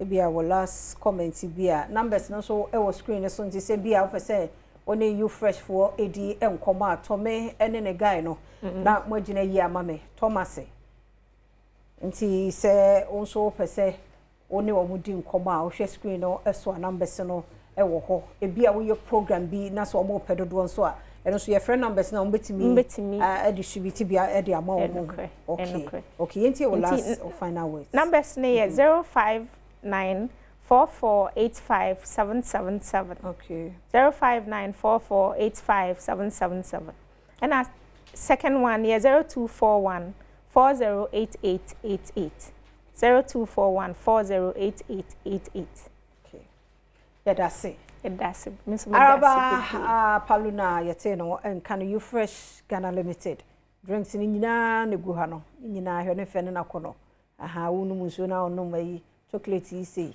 ehianza ye nyunu ya jibi walenda ho ni aje ne bread kakra boso breakfast na no wafa no ti Mr. Okokope bi nkra no so ko school anya bi show mo bag mu cute kama say o hwe ama bibia koso ne kwaba akono so hia pa twem sisi eba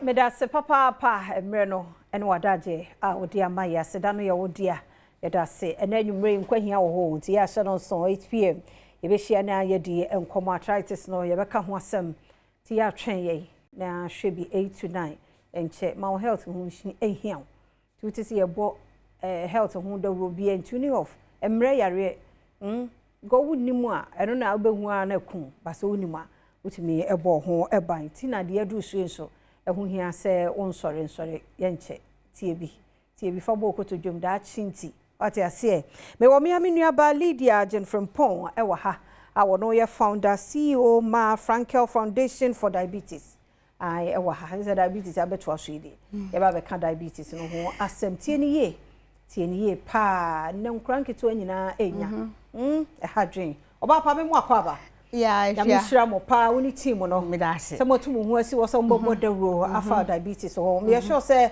anopa ya adwumade bi koso ewo AMA sa ya me shira nti wo de yanka diabetes no ho komansa na ye de we na ba diabetes a condition ben a chronic condition your body no intime process glucose well na ye ka say glucose say ye didi a ye duane obia udidi a na carbohydrates na we duane no get into the blood na turn to glucose into automatically no we have pancreas no and inside the pancreas na we ya no there are these beta cells produce the hormone insulin into insulin no na boama glucose no energy na odi rewura other cells no eni bi na wunya ahoɔden we dey high heel o kasa o kɔ oba enti say diabetes na happen whereby either the pancreas no is not producing enough insulin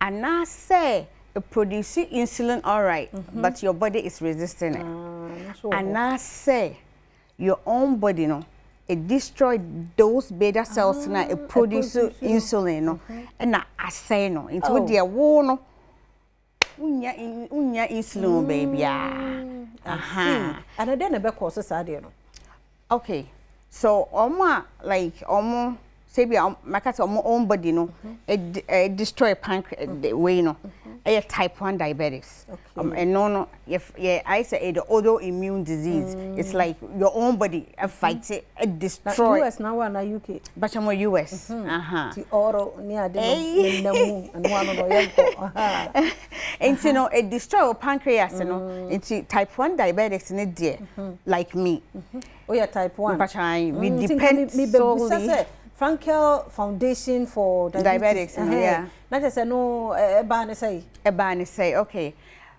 Me your diagnosis me no. Me wo me man na wie. Nti me ba boy pain. Onya 13 in a diagnosis no. Woo.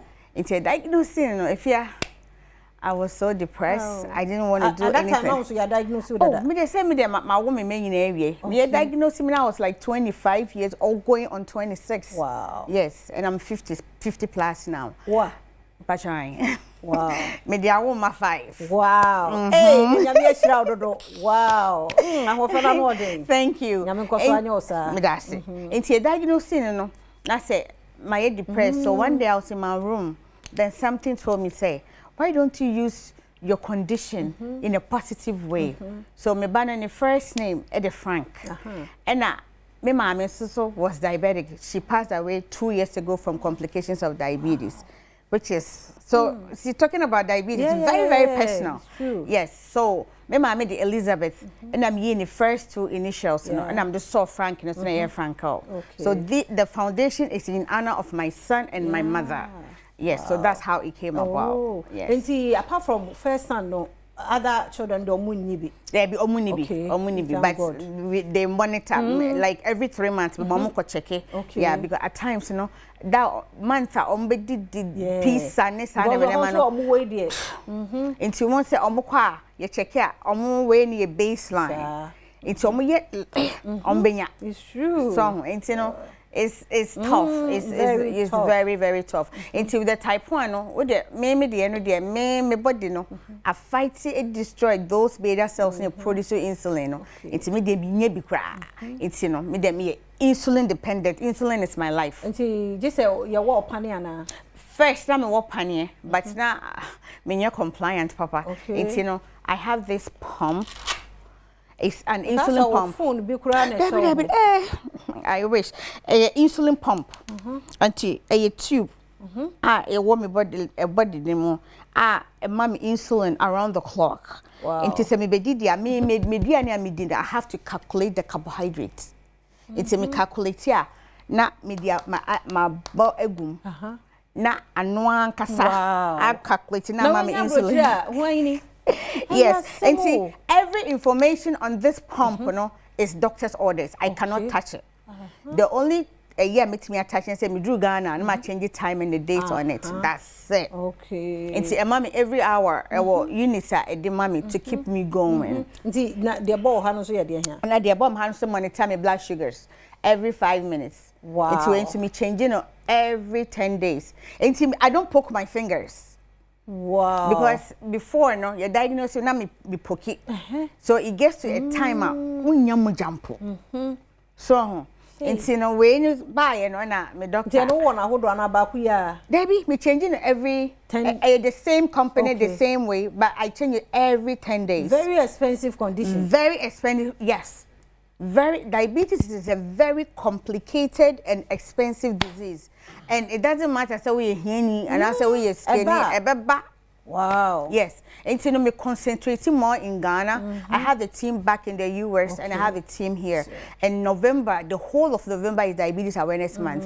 And I don't miss it. I'm here every November. God bless to you, do programs. Frank so process away so Frank dear, me mano work manually because when you can cheat because you get the insulin and or you're young. Oh, yes, yes. I hope yes. Oh, now can them school na ma run them now say chocolate kakra we kakra mo say ni me yin into oba na man na transem but do you know you can't do this wanna kill mommy you know we say mommy it's okay but say and you know me didn't call college you know na me hwese ono abetimi ateki nti okọ Boston na me say if ya every week na me call 4 times week you know yes me drive ekọ na make sure say oh you okay or you say now one day he told me a story my heart was so broken or sorry you know or they are very reserved into sorry you know and that insulin also oh wow you were short acting you were long acting into only then short acting into oh wow or say the anisi wenim into oh ya na would now now for omoko dining room or beba no or safe in room no and na avoid room it's that time na say dia no ho into do dining room hono enye ready na eye ready but na diane na hono mpe because a healthy food into Burger King our campus ho and also na down now for until or walking from the dining room to the Burger King no the sugar drop he almost passed out. Wow. So he told me mommy me kwa na say men tough and I was sweating and I was sweating. So when I got there, but enough for phone him so diabetic. It's monitor no for nimu like it's after no you confused to do ana or say omo dimika grab coke grab a burger grab a french fry and I say mommy I was shoving like crazy. And I'm saying you know what, don't you ever do that again because you know say when you take it you have to have food right in front of you. Yeah, so nti ennem komo no wa enne dey na ekoso enne yeah I know World Diabetes Day my favorite day of the year that the whole world come together like people living with diabetes healthcare professionals advocates policy makers everybody they come together unite to raise and take action for diabetes. So this is not the first time. No, first time. No, definitely first time. Why you wait for how many years? Since 2019. Wow. I come to Ghana every November. Yeah, be was Central Region, Greater Accra Academy. Me mene Danceman Kife Club for ye, mene El-Wak Kife Club for ye, mene mene Crawford collaborative. Be obi person or baby ne ya. Oh, me patch number ni 0538 571720 0538 571720. Obi now pay attention to the health to condition na then I'll be catching no. But you make and say you want to die because diabetes you know if you are Arabia you don't want to mess around with it because Arabia attacking the main organs of your body the organs your body cannot live without. It is okay say we diabetic. I know a lot of people are diabetic they don't take care my dear baby unti nothing say okay it will kill you. O number no we na screen no so nti en fa no mo madaro ba say ono Boga is our bon number there, but one I could see fear for. Oh, Ghana foundation number no, and I will screen or as in 0538 149 898. 0538 149 898. Now, Nafi Sabo would you should be my Basha for Bokakra. Basha, my number is 0538 57 1720. 0538 57 1720. No. I mean, sure. Now the old year successful. Amen. Tell them about show. Obiambra. You be free health screening. What the bra? Time be. It's 38 yeah. Okay. Until Oba. Just come and see, just come and get your baseline or know your status. Know your status and you take it from there. No. Yeah. I mean, sure. That's it. I know your status. What's your diabetes? Diabetes. And she about Donald Trump. Oh,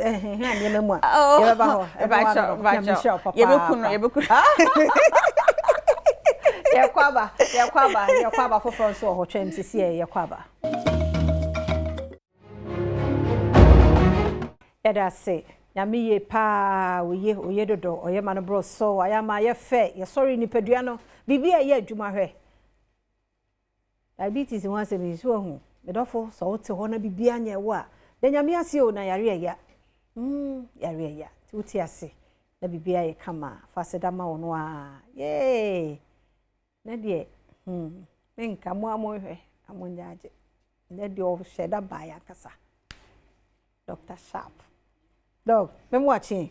Ejosu. Hey, you got na ambassador no. Why fe? Why are there? Na what here go mo pa free her or appointment. Ebia media for never about me wonum. Better and I'm kind of call health minister. Okay. Okay. I am. Me no. Just on you be on one of twins say. Oh, honey, sorry fee near clinic. Sorry fee. Me honum no. Me one day sorry fee. But nkontompo ene se obebo mpaya ya de bia nkonti no me de aban ne sai ade. No. Anti me sorry fee street. Wo me won say hospital EBC ho. Ana nurse bi she bibi oba ye normal ya. Ye hunahuna nipa. One aboard. Weda si man bi ba on last week. Oba ye we tua consultation awie. O si da ofita krade o so obekọ. Adenti a cruise no bi ni. Se asole fie no cruise no bia. Era makura nka kenso Dr. Sharp no anu no. Nti o de nya betre no nhwe. Ne kasa ya ansa. Asem afia obenden. Se nipa nyante ase a tambia de bre na eba. Nipa bebre na no ebe sofa esanse ebe ya den se nioma bi wo no ma bibini obete ase easy. Ade no eda onum sei pa eye sei netie. Obese ohun se eye nokre. Da bia ebe afidie so afia ye kan sem bebre ade kire nipa na ye penipa so se ahoto beba na mpofirimu yade bi antimi anya de be enku bebre wo no ma afia woda aduro so aduro na woda so no ma me nkire o secret o ye na aduro so nkosi awieye eba sa wa adwene na nkasa no aduro no die nti na wo no afia wo on se wonim fufuo di banku nso won se banku nkontom wa wutwa no aduro wo no ma yeketua bi nso won se ode aduro no mama ko anuma yawo kontom wa no de o mena banku fufuo enye ya se on se ne yete aduro no mo ya de bia ya ena ye na aduro so nkwa wiye ya ma obi aduro enti wo se Omam ya malaria ho advert no so no 3 days na wan to wa kwana ko hu doctor but obi anumadura last papa bi ba mon was so separation said yen wa numaduro 20 years na mbisa ntin kada be na ebe ko asi onim so de bewu onu ankasa agi atum wonu maduro ya na duro so wonu maduro na sa duro no aduro bi abanuma ya de ya kire wo se numaduro na kesa obenuma dabia na wasa wonom se pani adabia wasa wo pani na masa emfa mo bi anya de be emfa mrew adentia wunya solution ni pakura na nkasa wo ye aduro ndi ama no oni solution bia wonu maduro no anasa wo pane na anopa ujai one day pa asemaba mama papa inti aduro na onom no ya no maduro ma ne change bibi ewo ye life sanete oti onom oti fie ye den afiahwe obi ba anom hwe asemaduro asema wonipa me the say man we have me the man wonom na hemache na ebebo be ye me mfa ne say anopa be ye 8 o'clock na ye adwuma wie fi onum se nipa ni timi asma ni timi babie ma me se man mfra no on challenge bibia hwe say you afiare say edeba we have mema ugalo mu dia na kese bia nioma bia atochima enti ne yede ma bet me ma o say pe asma no eko afia yegwo ma esa yade ade bia na ewo num bia na ewo din bia no ewo ni solution bibia ni wonum a eni wonum a eni din a eye adwuma de ewo din bia no yegwo ehun solution wo ho ma me papa sa na tie enti ma obi na ada awiemre mu eha ho entina ba bi emfa san che ndamli fa nkase we say obi timi ye ya sciatic doctor ni na aduru wana ka kire o hey awalampo mfantini bagiru saate awalampo saate sciatic ni aduru usu wani ka papa maza wo manyono no emma waduro di watu waduro su da bia sanu maduro na afa kwa wieye wopane na akosi awieye no ono no gi ono na aduro ni di esen tuatua wonuane eni nkuruma eni de bende na nkuruma nso de mpa chefa ya de ho ban free ne nkura abram wadi a ntino nkuruma enkyene de bende ben oni no mpa cha no so we so no so fade ho nti de sia ni nipadua na ntwontwoma na afia aburo kura odua no amfa fatraza nwu ase a aburo na twontwom nti ahwe diabetes fo ne ade bonso wa nyanya wa ya tese no wadane skeleton preku wa yewu no condemn ya start a condemn because omo mani ni aduane no oba mo no na mo diabetes adrose siamba to mo de si kire owe nam uyi bibia what ne me cho maduro nchiri bibiara awo atiasefo asase so because ye de aduro no ma ye start de ma na start sa ya de no ma me papa wotu onum o ya de ben da bia e bobo ya de so ya ba anum no enye na da bia me kasa asem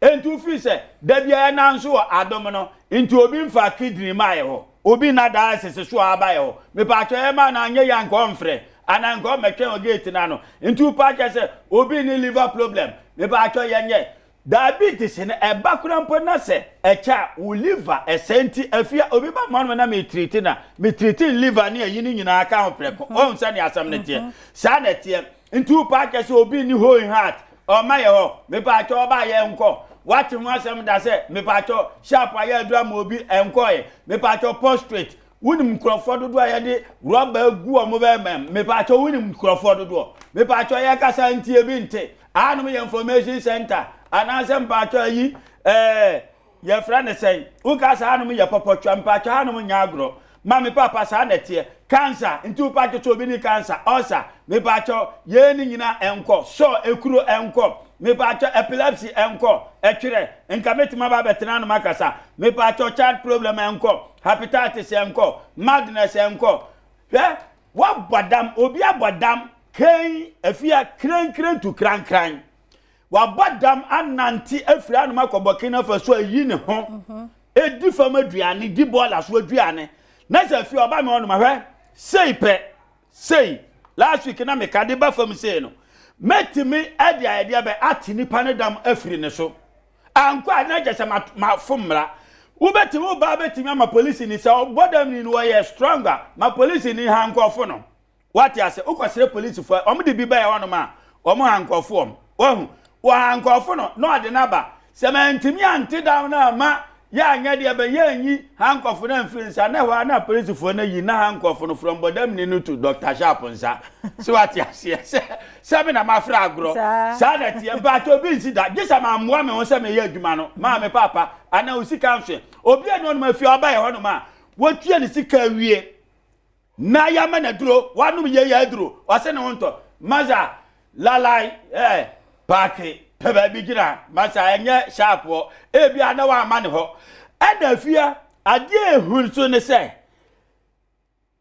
tumi ni awon ade ye adwuma no menye bribe e na ehun no menye hwe branya baba mi mo bia ancham ade emfa obi bi ma menya o de ba me nyusu ntimi na wase menya e wo me fie me pa cho na ade abedane bribe aye se ne doctor ntimi no ye na ye no yagani won se ne asem ne tie nti wo si me kwa mu pe kaw na je se ade na crash enye se obi ta ya papa ta ha ebe du be na akwa katasu muamuaso what ya se oba o school se si ana akwa na house your friends madam say house master no se otimi nyaka krama no fi so oba na ye obeta abo no sa na tie nti won se na akwa se bribe defe o we die wonye oboa won se ni asem tie me so dia me nti no ye kaw na asema ba sa na tie che be bia mo chi akwan wo Dr. Sharp wakasoa oba man mafakasoa ka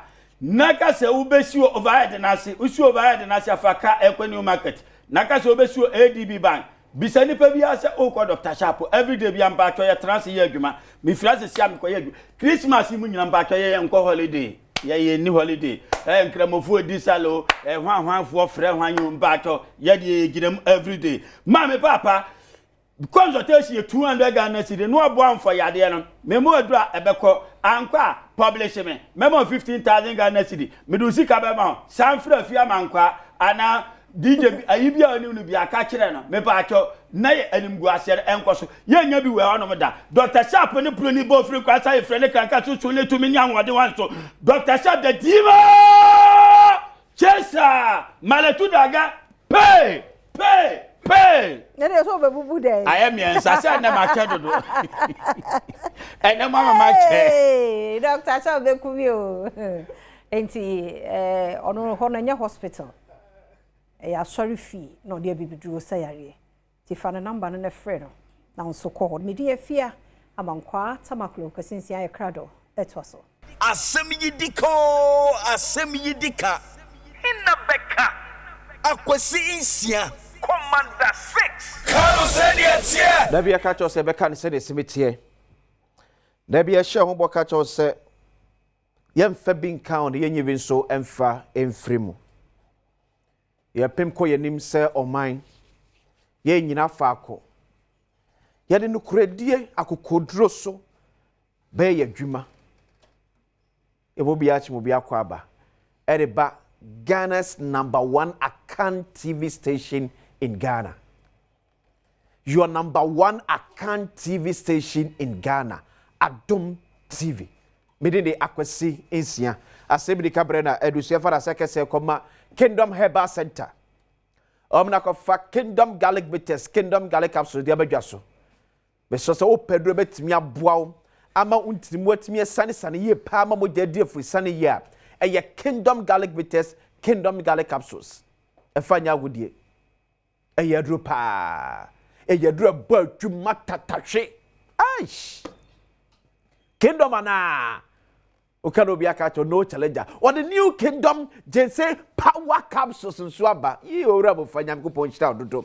Nyamishtao. Just a member drives opposite. Na member hu so say ya New Kingdom Jense Power Capsules. Efanya wudie. Sisimya de osisi. Ojon ba bia enye amamanya begina sisi enim. Tiama de bia osisi se wubu mu ani misra wada wo hia New Kingdom Jensen Power Capsules. O mema ya se bompam akofam. Sisi ya de enti. O hia New Kingdom Jensen Power Capsules. O mema bia to do bia kwa se beka bia to. Emu ye kama se. Ona so ya semi ya de asemi de kadwumadie ebrew. Na anapay eno yetie the 2026 budget statement. Yeah, the Minister for Finance and Economic Planning, Dr. Kasiato Forcing. Edi etu edwa. Na meko enoso na quick one. Medika catch us dame eba wakwa mu Nyankopon yad mo chena. Dame eba wakwa mo chena. Ewo Takrade Nat Hall. mam ko nam ne nua lotawia ekwedi kumoni e se ne ahokeka ne ahoboa no ene osesie no ete lord boko de Pato on you too mama lord on you too mama hey good boko de lord me pato se hana mente de ka mummie ha de mummie monitor for me lord lotawia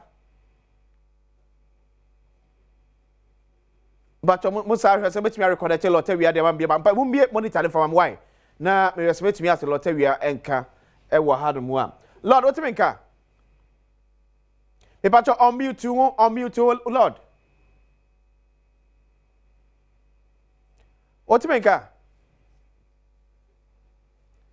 that me so mo friend lord na on mute no ma me why mo friend lord me call biem na me sa ne lottery akotwe enkomo na watchafoni area akire ochina dame dwumade ya eba so e wo takrade in the western region so edi ka ka tem se ye ne se ya ka central western north e na abomu etuju wudi se dame no nim to pa abrase na be kire obobre be kire o manship e wase na no ya ye enkrande kuma e di mu enkunim ye ko the western central part of Ghana ye wi ani akọ the northern Ghana that is Ashanti North Bono and Ahafo eti maybe da ye ochina de western north and central na kabo we nyina ye share nat hall e watakrade na obi a chen bobre e wo ne obetimi aye emu eti mesa ko na me lotawia akwakotwe enkomo na lord twafo ne achaja ne takrade ho ne obuti takrade no obuti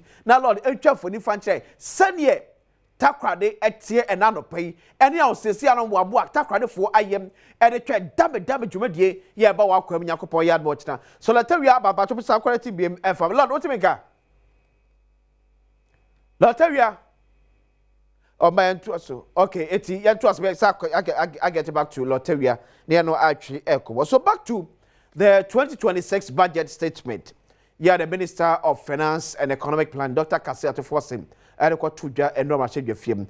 So a bumper for over a little over 300 billion Ghana in the year to say, Yelba Omano Bra, a Fimpi Munu, any a Juno Asia 2026 air call for that year.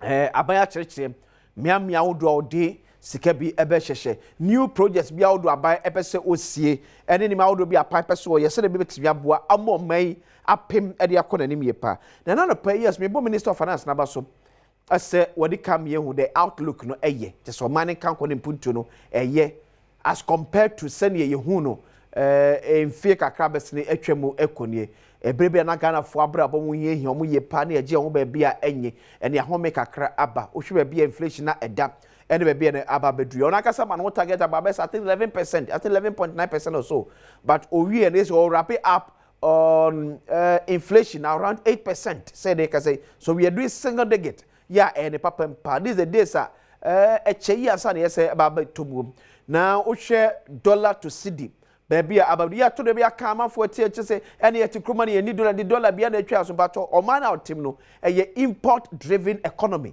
ye cancer na pa chenya say e oman ya enema dudu ede ye ho ne di framo no neba so de yema be framo no na ba unya America dollar na ade akra ede fro no ba enu ntina ma ye kasa dollar edoso ye kasa mu no because enema ye Ghana fo ye pe se ede ye ho no dudu na ya ma ho kwa de ye kra di framo no ne ba Ghana ni kra ya ye pe se ye beto etam economy no ye kan ye de dollar ena toto da bia asa no eto o hwe ba bia na dollar eda ya obefefrem so started January 2017 no with around 15-14 cedis to the dollar and then he's doing around 10 cedis to the dollar yet say economy eye pa what such a project how to be a penny for so say baba ye the expressway ya baba ye schools how to be a baba sisi e de account nyina eye de papa mu anda e penny for ye de mo say omodwo man Ghana so ba de ba kubu amesem anda da be kan wasem uncompleted projects.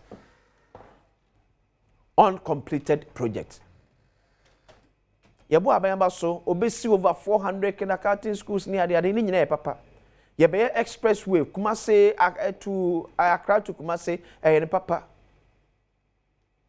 Me patroni ya sha se dada no ade ne yenwie.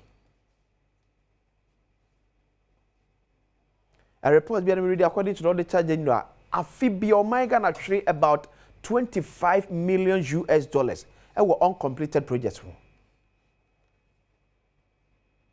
Yen ka se mi enye bi nka ho. Basi ye ka say Saban ka se or start expressway a ye nyina ye nim se ye nwie ansa na mfie na anakwa na wie ye. Ye nyina ye nim. Saban ka se or start expressway ye nwie ansa na mfie na anakwa wie ye. So the question is say Accra Kumasi Kwantimpo no. Say ne betimi awie sa dual carriage dey see any so from Kwame Nkrumah time. Ebe si na ye ntimi nwie enti sa kwan ekum nipa bebre. So says can be started the expressway no. Ye betimi ya ye atoa the dual carriage ne pese ye ne so ana. Ye be starting express no ni asa pesca for sa be dual carriage na. Minister of Finance. The paper may dream pa and your mind and Kwana Obi. And I make so called South Africa or R35. Obi o tadi South Africa could be any R35. A expressway. But the question is about could be the one more or many sick as no. You know, ye pote pass and ye when it's no. Baby away a ye. Baby a person a pim do ye no nisa. So the issue say na waka pressing po ye betimi dia ye bibia ade ne yemfa nwie ne ya sha ase dada no ne ye pese sare asopo from efitifu fro nyina ase. When we know very well say ye sha ase na within 4 years ye ntimi nwie. We know it. Tema motorway. Ye say ye expansion and that's what team baby team. So you bet me upon the expressway the sikania pompo twintwan so kakra. Maybe say expressway sikale bet me am ye the dual carriage of Accra to Kumasi. Say na be ya cars e bon sa wo bebre ye kofa head on collision eba cars e people so bet me atia. And yemfa enye no na rather e pese e focus on an expressway. Me so man ye nya bia eye. But ye wo bia ya sha se sika komu dada. Ebi na me pop so de chiro no.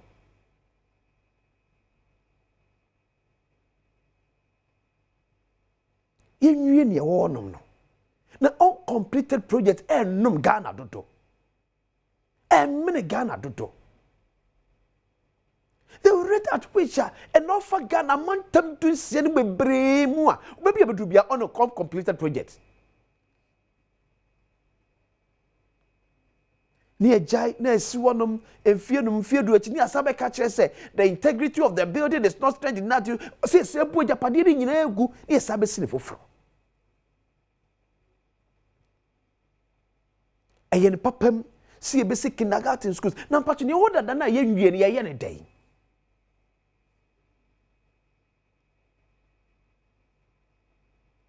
I wish I maybe Kabamba focus on projects are union, you complete about 80%. It will complete at least about 80% of projects. You start here, every one pencil, next is feasible, say to me at once. At least can you no. Ni abrene aban bia ba no ahye ne de ase no aye ne kwantifi no agya no aban fra be hye ne de ase no aye kwantifi no agya no eti me ka to auditor general boy amane say afi bi o manage $25 million e wo uncompleted projects ho. I don't know what amount and near $25 million e betu ya ma ye as of mine. Do we have to continue that lie? Finance Minister, you more money that yet me nyan fan to work. And start an expressway. One motorway ye.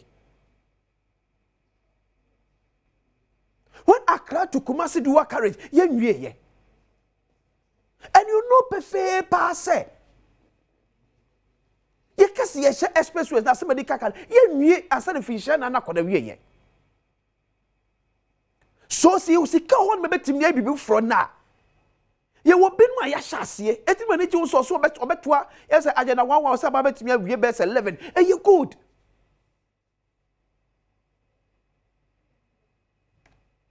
you the papem say betimi awie about 11 of the agenda 111 project ebe som Ghana fo ebe boa Ghana de hye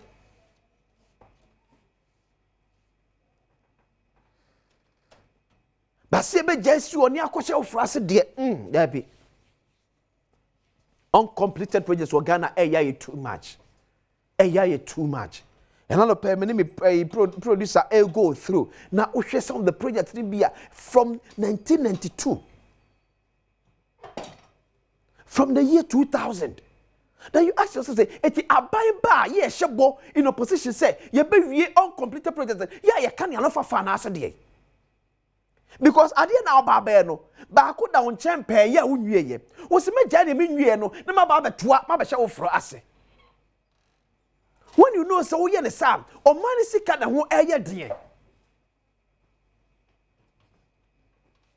mean there's no region in Ghana yeah any uncompleted project wo ye focus ne say Kwaba ne yefa so make sure say some projects we na ya tie sa de free ho and we know say we some projects ni bebre na e beti how bebre so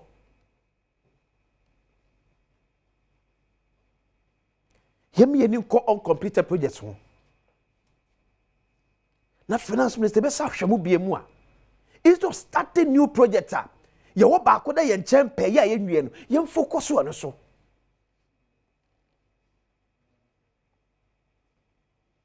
Today na me ka say kwakoye airport wo we fair say Cape Coast just fa so be so ska say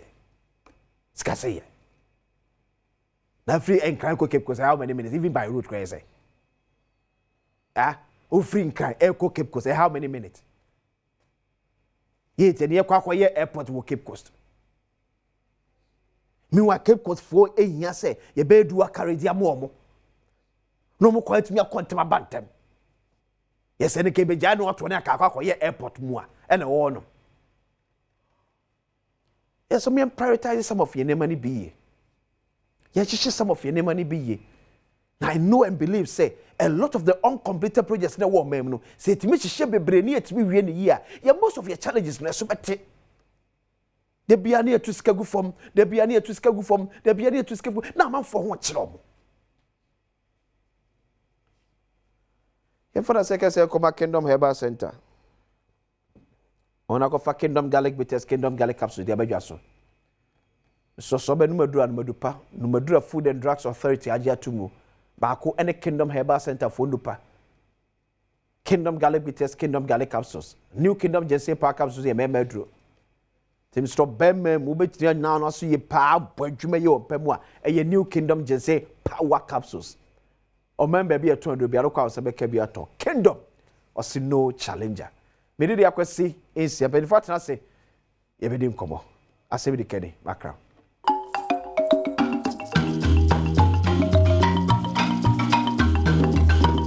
Mama nyina match ma kwaba emfa emra badwam jubede so on Adom TV live on DSTV channel 280 Gov't TV channel 119 Multi TV Big Boss is live and so yes, to me on all our social media platforms and ne anopay. Mede dia kwesi ensia honorable Joseph Azuma, member of parliament manager welcome from ata so na boko de. Menua boko na nso e. Ye de ya me ase. Wa African way de. Me hu wa na msaji aje se me pia. Media no say African way de but on say wo de no. Honorable Joseph Azuma. Menua pani Kwame Nsia. Aja kwesi Nsia sorry. Me ya sa of parliament. Sure. Nyame adom. So and then come on here for about the 2026 budget. And before that, President Mama ministers, you are not helping him. Oh. Some of you are not helping him. In most cases, when budgets are read,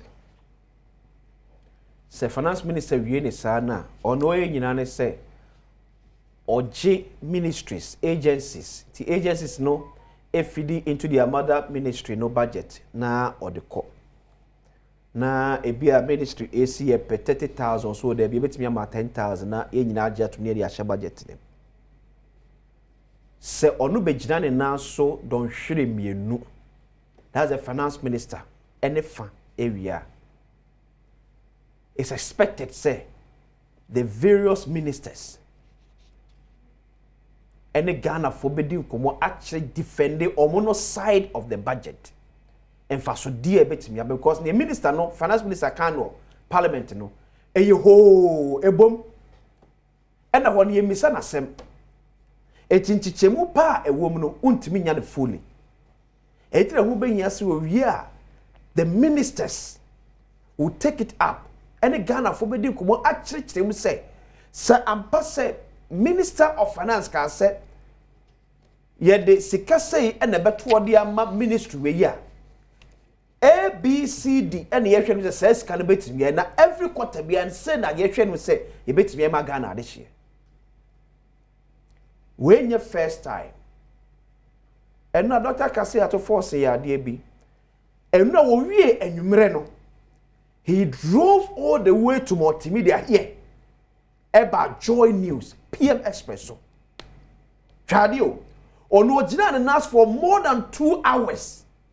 We no sabet na Joy News. Eso anwumre na asa na okofie. Where are the ministers who are supposed to defend the budget? Where are they? Anopa bi nua Gordon Akogan ono na hwe deployment also. A year deployment for one ebe call media houses. Akwa defend those budget. Seminso na menka Yem said deputy minister was a 1 or 2 be and last and Sweeney. Yes, that's about was a minupe. So the Ghana for Bedenia and Tiasiano who say, a bane car so by a wenu, weni ampa and Chimuya a woman. What are you doing, the ministers? Come on, many fellas, dear mean to me cannot because of Mamma Quenya. But you see, bro, sometimes I was taking a higher notch. Ghana for penchiremu. And it's the duty of the ministers now. Mampeni apa mone say, we bet stretch them actually Ghana this year.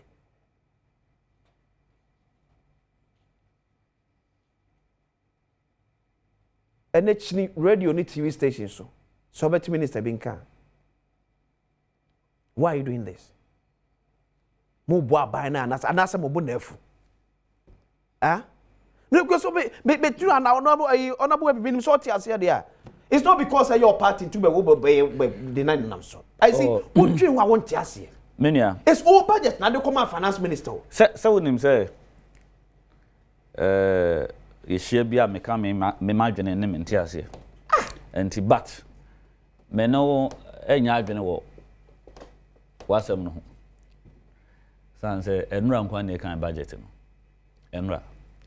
Enti amugu so mo yenhye. Fache me. Asma me can say, when your first time. Okay. You can 2025 budget. Well, met me a deployment list for 2025.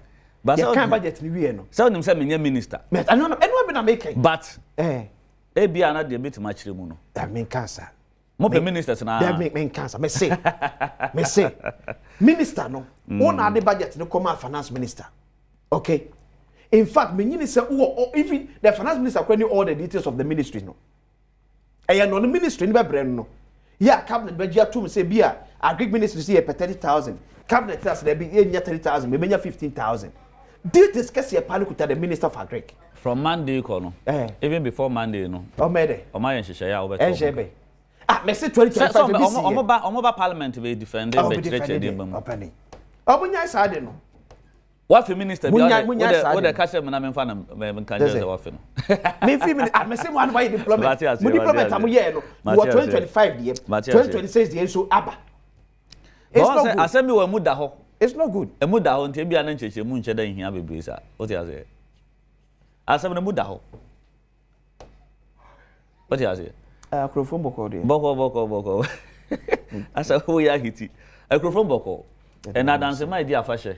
Okay. Enti adansi traditional council ni na me chair. Okay. Because of committee agreement yes anka wo se meko. Okay. Enti omo fa chair me say man timi anko ba minim say adansi asokwa MP enam kwa so nti. Ena me district chief executive honorable Garba Mohammed nso. Okay. Ebesi manan ena ono ankasa nso na obeko bi nti. Okay. Enti member abaso nso. Enti de waka no. De wa hu yes ntwuro ni de wa hu no ena waka.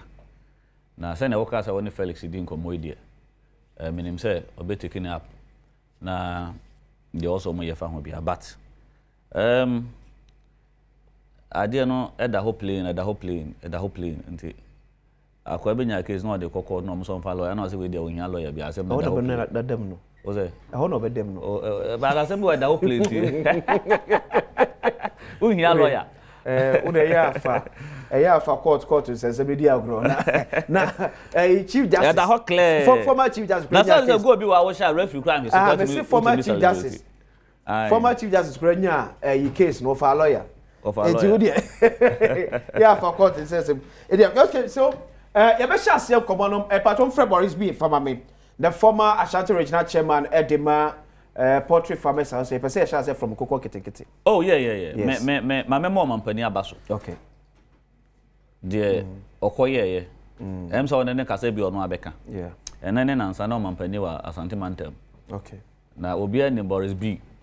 So ye MPP ni kase. Obia ni no but odi dwuma e de emfaso ma oman no. Ya nkoko ho adwuma nkusua ne akokɔ nam akokɔ na oye. Na mampani ayi ne bre ekɔ ho. E kyerɛ mampani no na ni so ade hunu wo so de boa Ghana nwuma. Na e de mfaso pa ba because yetimi more than 93 billion.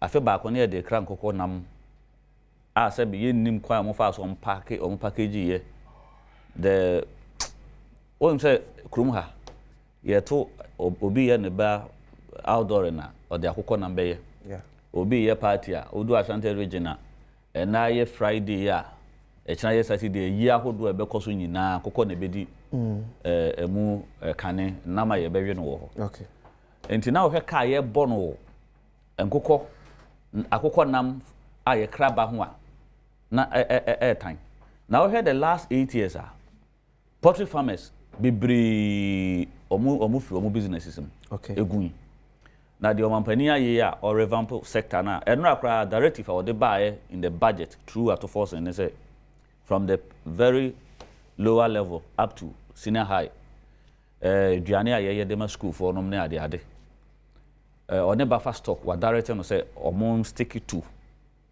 your local food no the obo chicken so the your friend be we efie nkoko ana yes na me say sap ye ka say efie akoko ne poultry akoko a yeah ni nyina na sa akoko ya yakune fresh sa pepe tani be kunu ya mai man ano ne oh na say sisi ewuko National Service Secretariat our farms bi wo ho and other farms bi bri wo ho a se ye se ye ma ye ni akoko ano ano mbe me say baby amekwa akoto aduane bia no akoko wo ho a mento age se de yakunu fresh me pa akoko na mpa ba me mpe nyame aye wadom unje so kocho ba akra na fresh akoko no ne boy different from cold store there no ne you know the entire ya na difference wo mu no ye den ya the entire difference wo mu no ne say ye de no boy den kakra na mebo yes aha because ye nso o masene mo mo nye ne ya makwa ne ye kra eba ne ye kra de ba ne ye kra de ba no aban ba so o masene aban so o masene iti aban ba so o masene tru nkoko nketenkete ne bo beba form ebebu sesie no Akrofrom constituency nipa 200 ye ma obia 50 ye kana say best nkoko nketenkete no nkoko nketwa no ye ma obia 50 times 200 cross wo nyana onim koko ababegu constituency no Fatima me kwa mansi na me ne Dr. Boris Bedu the former Ashanti regional chairman Edema Poultry Farmers Association enkwotwe Dr. Atibeka wacha na pai eba Adom TV so Ejuso bro kwa me I say me pato mbie ahamfa me ti so Dr. Boris B ni aban ka kire say efiri na ekoi de ye nhwe nim say ye mana ye no adwane mo school mu no ye ba mo efie enkoko ana poultry kuko ayeyen ewo ye man mu ebe mo capacity no eso enough say betimi I take charge of this call. Come in there. Akwasi there, sorry. Yeah. I was now who you there? Now me adem so you now so eh. There are speech share with you for more studio ne. More TV. I was that no be zena unya journalist oh. Yeah, man. Huh? Dr. Boris been away forever. Maybe so so now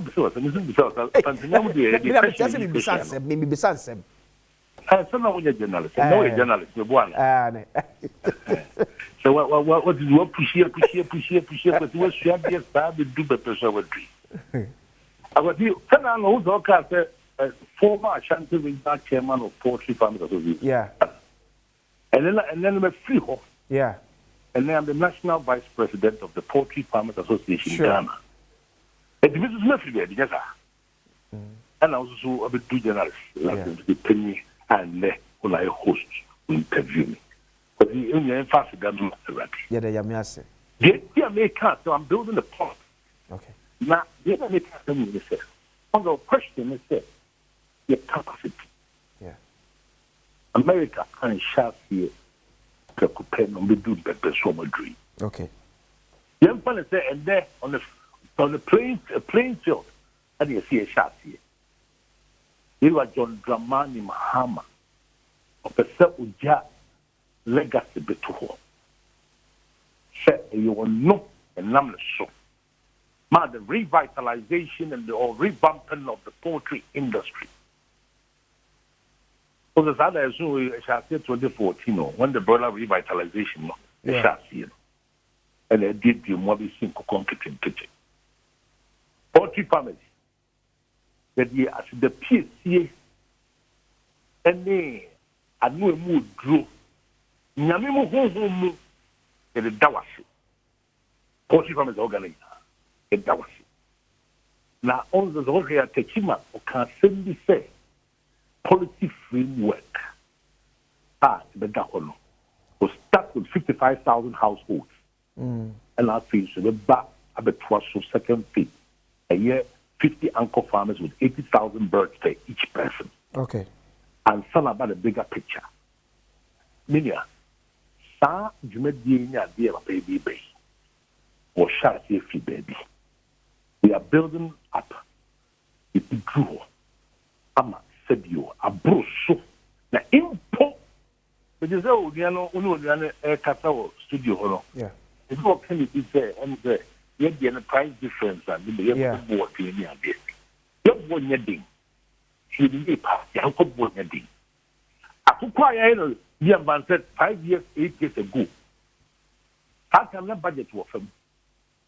Maybe a rate near the firm, and then two producer, maybe at that time 5 cities, and net two producer, maybe I got 20 cities. Difference room. I will go fresh in our Kodada.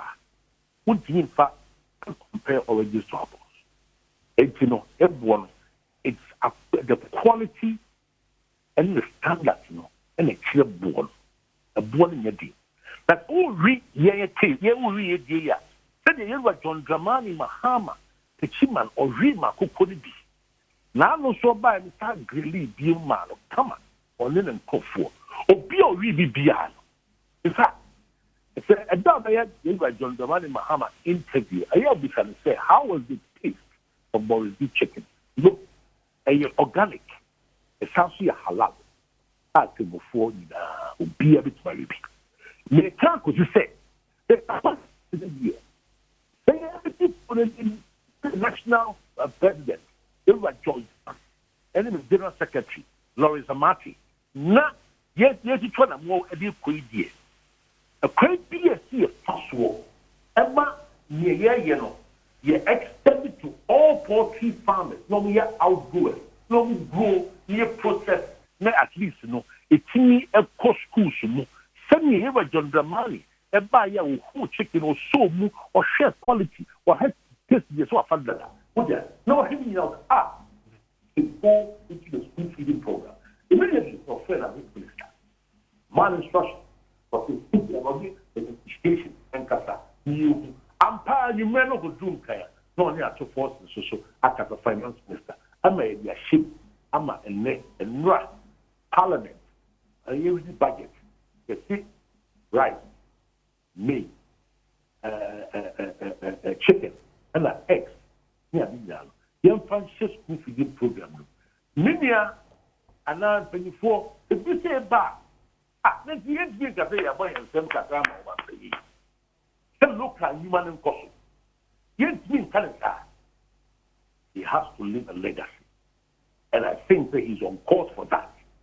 And I think that some of us, we may be a businessman, and I want to sound a little bit of warning to everybody.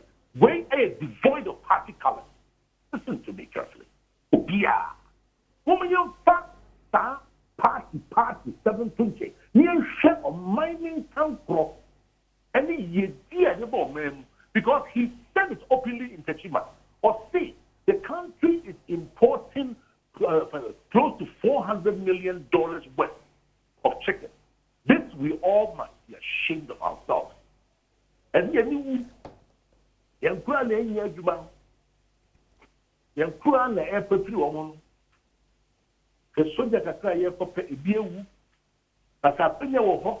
And I said Bibilia, ye di poultry industry. Said you man penya ni abro fa so biewu. Ye biewu na maburu.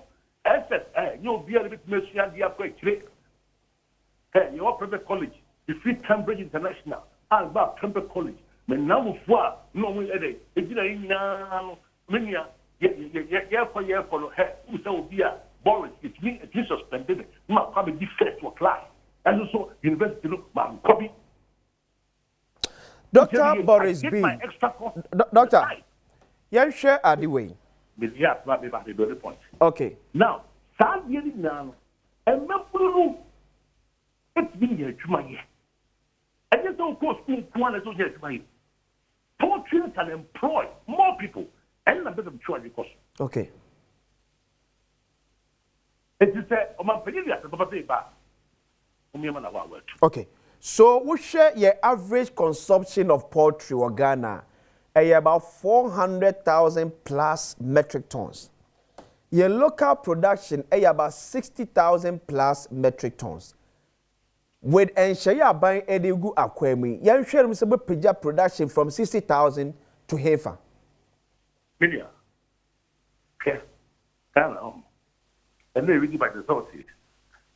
It is a guy few of my moko. Pay billions of dollars. One. Yeah. Saudi. Sure. But I mean custom show. Scale of my what is? Because oh my. The humanity say, you know.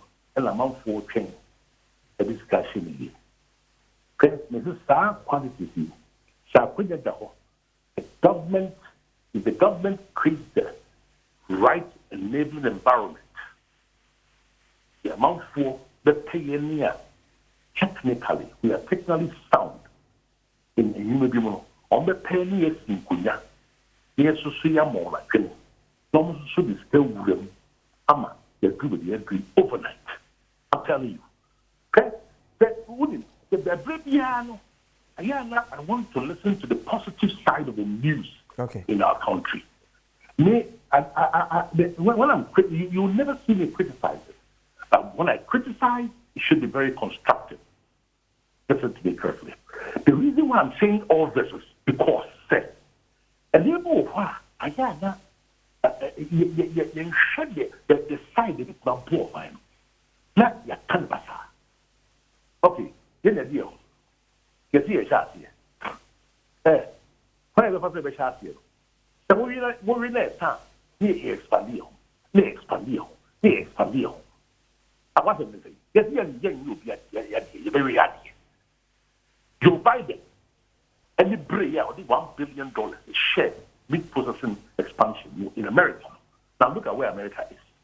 Assuming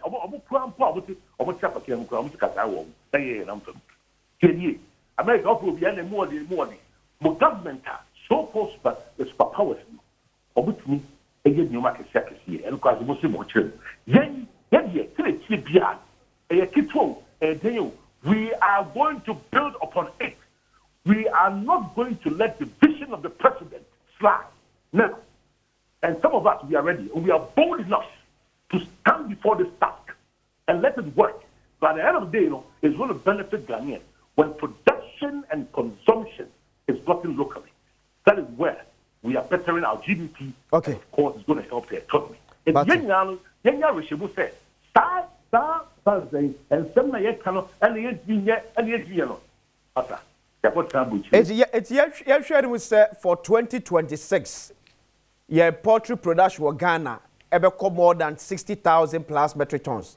And Zimbi Kuana Abe Treble Namana Basa, yes, Anka, the shots, yes, 2014, Kia Papa. Okay. Said you, the forces you are able to be in Primo. Sure. I was here. More media for the same no cancer. No money here, so. Say, feed the record. But they run a breakfast. Now, breakfast show, no. We are not sure breakfast show. Breakfast show, yeah, Catching our boss said the state and the Biano. Most Fakusian can't come table. To be able to see one cushion. Breakfast show, yeah, and you cushion. But I say, Dr. Boris Bibi, I say, person, you have ready a tree, commodity. The National Vice Chairman, the Poultry Farmers Association, former Ashanti Regional Chairman, the Poultry Farmers Association, Dr. Boris Bibi, I'm saying, we got him because said near Boris, we are candy. But one can see, but now can't pepe. Was it Bibina 2014 in Ban, a bit chair, Muntia? Okay. Yes, I come here more than Casabrin, na Bibicron, a bit chair, and I was okay, well. You see, on your politics, what I say? Bibina be chair muye. And this year by free so 2016. Dear Baya in film or change Shayan Cabana or shall say 2014 and what Casabrinca and Cap as you. And to Bibina be chair muna me penny and as a mofa. Boris been to mean can MPP obedi 8 years wabam. And then dear Afina. Yes, I'm because sad and it's what you President Muhammad Nyano 2014 and was as yes, oh, but yeah, also because it's here, the Aban was a Kenyamia Adom or Mampania Bawaye or what the households said the maker say if you Maku 200, you will be at least 50 and the best pandit. Nti yakwa yenim na na be yede e ka nti akokọ de ni kwan se yete mamu ha na ye kra akokọ na mafiri baabi eni kwan se yete o mamu ha na ye kra kusua eni kwan se yete o mamu ha na ye kra emu ye betima ye ni nyina wa na nsemu ana mene me committee sanitation water resource committee but the fact ye be there no kan ye betimi aye no have we been deliberate? Deliberate in the yeah, deliberate in the have you been deliberate? Say you bet Chessica, say you bet so and you could we got to be a from a catcher say the private sector is the engine of growth near cancer, but rather than someone who sell Mampany at one. One, Boris in your NDC will be any, but or your poultry farm. You bet say, yes, Papa be near friend Apino. Ya Pino, yeah, no, yeah. Samana ya. Yes, sir, when you need be a cancer, more be Anton as I'm going to be on the company going. Messana Metite. So I was what Tibia. O Mampania or Tissudney, Nempabua wash it. Merefi a brandy and our young Pabuan man. Since our Mampani can't say, as soon as in Pabuana mention, a brandy will near here any beam. Nempabua Cran Soto. What you say? Me cry me MP, I mentioned that in the Pacassi Biano. So me come constituency na so bi noa abrone garibins okay and I say oye chop bar me kotra ho didi pe endorsement say aduane na wo ye no nti obi ani di wo eno na yes ye nyina wo se ye de ye me ba he wo se watade ya wo hye me say attract me yeah nti me nso me kwa kwa ye de me koto bi because they wa pam e down ho no that is how I do grow businessmen the private sector. Na the engine of growth, na create jobs. Say me buy mashefugu. Na nsen, say be ye nra, wo yin nra free mu a, keka ko be ye de wo honie. Me nka da the last time I me share foreign fabric bia na say no. Ye local. Ye ya ye di. O mampani say o ye garment factory. ewo ye kan say somewhere bono ho baby na no na wo ye no yenya ye ntade ni ade ye be ye no ha no ni madwuma be create. Okay. So mampani make a deliberate effort.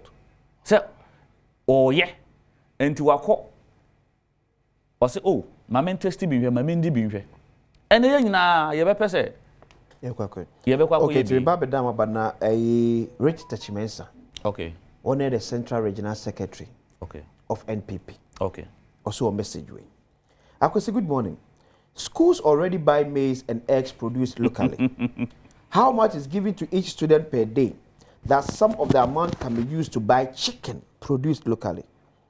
Locally produced chicken is very expensive due to the cost of production, especially feed, and that affect the pricing. Mere political talk. The 50 bears that they are giving to each household, what comes along with it? Does it come along with hen coop or pen, feed, drugs, vaccines, and the rest? Onko kan ni nyina. Okay, so I'm also na mayet ya ndu the down bra. Mama na say that. You better work was bedwam ni you buy see. Ya makwaba bi famra bedwam jubere so we still discussing kokko ketekete because enone a focus kesiepa aside the 24-hour plus economy. Is na abansi we 110 million Ghana cedis for next year. It is so asne. Out of the $4 billion ora guseta me ya we say and come here within a span of 5 years. 24-hour economy I take it off fully. So you know go get na for 24-hour economy. 24 because 24 na get that amount now boy no kwa. Or say rural sector big push we buy bibia no e wo connection with the 24-hour economy. What you say? 24-hour economy ni kwan ayeye. Edwa market ayesi. Ni nyina wo portion ewu. Oh, 24-hour. Yes. It's 110 million Ghana cedis near for the end. Specifically for other projects bia. But oko big pusher. Okay. Construction ayebe no. E was a omo year no 24 hours. Sika ede mo de ye adwuma bia. So me too see ya the $4 billion na ora gusita no ka see be here within the space of 5 years for full implementation and realization of 24-hour economy no. Yes sir, akwan ya ye ni nyina e ka $4 billion. Ni nyina ba bia market we sectors 24-hour market ne be nyina e ka na ye 24 billion no. Say ye market na market no. Ye adwuma wo mu ama ade chen aye 24-hour economy. Incentives ye be ma businesses na rolling to the 24-hour economy no. Ni nyina e ka ho bi. Ni nyina ka ho. Say ye ka 24-hour economy a. Okay. E ka te across all sectors. Okay. What you say? Nti ba bia enka ne nanka. Oh, e bia omo ye adwuma some 8 hours we no ma break. Okay. And na omo ye no. Omo stop ah. Ye 24-hour economy ni bia. Economy ni bia. What you say? Nti sa na tie nya say bia ye twa one city say no nko 24-hour economy e ye den. Ene say adwuma ye non stop. Okay. Nti sa na etie. Ba bia na pese ye ko na ebetima ko. Wa na ye ba. Okay. So ene me ba ma maybe ye fe no antejewa. Ofre me from constituency. Okay. Antejewa. Ofre me no ne ni kuno na o NPP chairman. Branch chairman. Oda ho ye. Polling station chairman. Na ma musa na se me money din ana ma me money din ba antejewa ne kuno no. Ana oto yum bi a kire me. Antejewa ne kuno no o ye NPP. Ne kuno o ye NPP branch chairman. Oto yum bi a kire. Ana oto yum bi a kire. After budget na voice ya. Okay. Kameto dodo. Na me voice. No, also you keke mu na me say. Ato din na ode to yom. Ori ato Dr. Ato forcing din. Se otie budget ni wi. Ono ye NPP branch chairman no. E to nyum a ebo Ato forcing abaso. Me say. Ayo mo se dempo. Ye da wa se ade a wa ya maye. Ato wa maye hu say.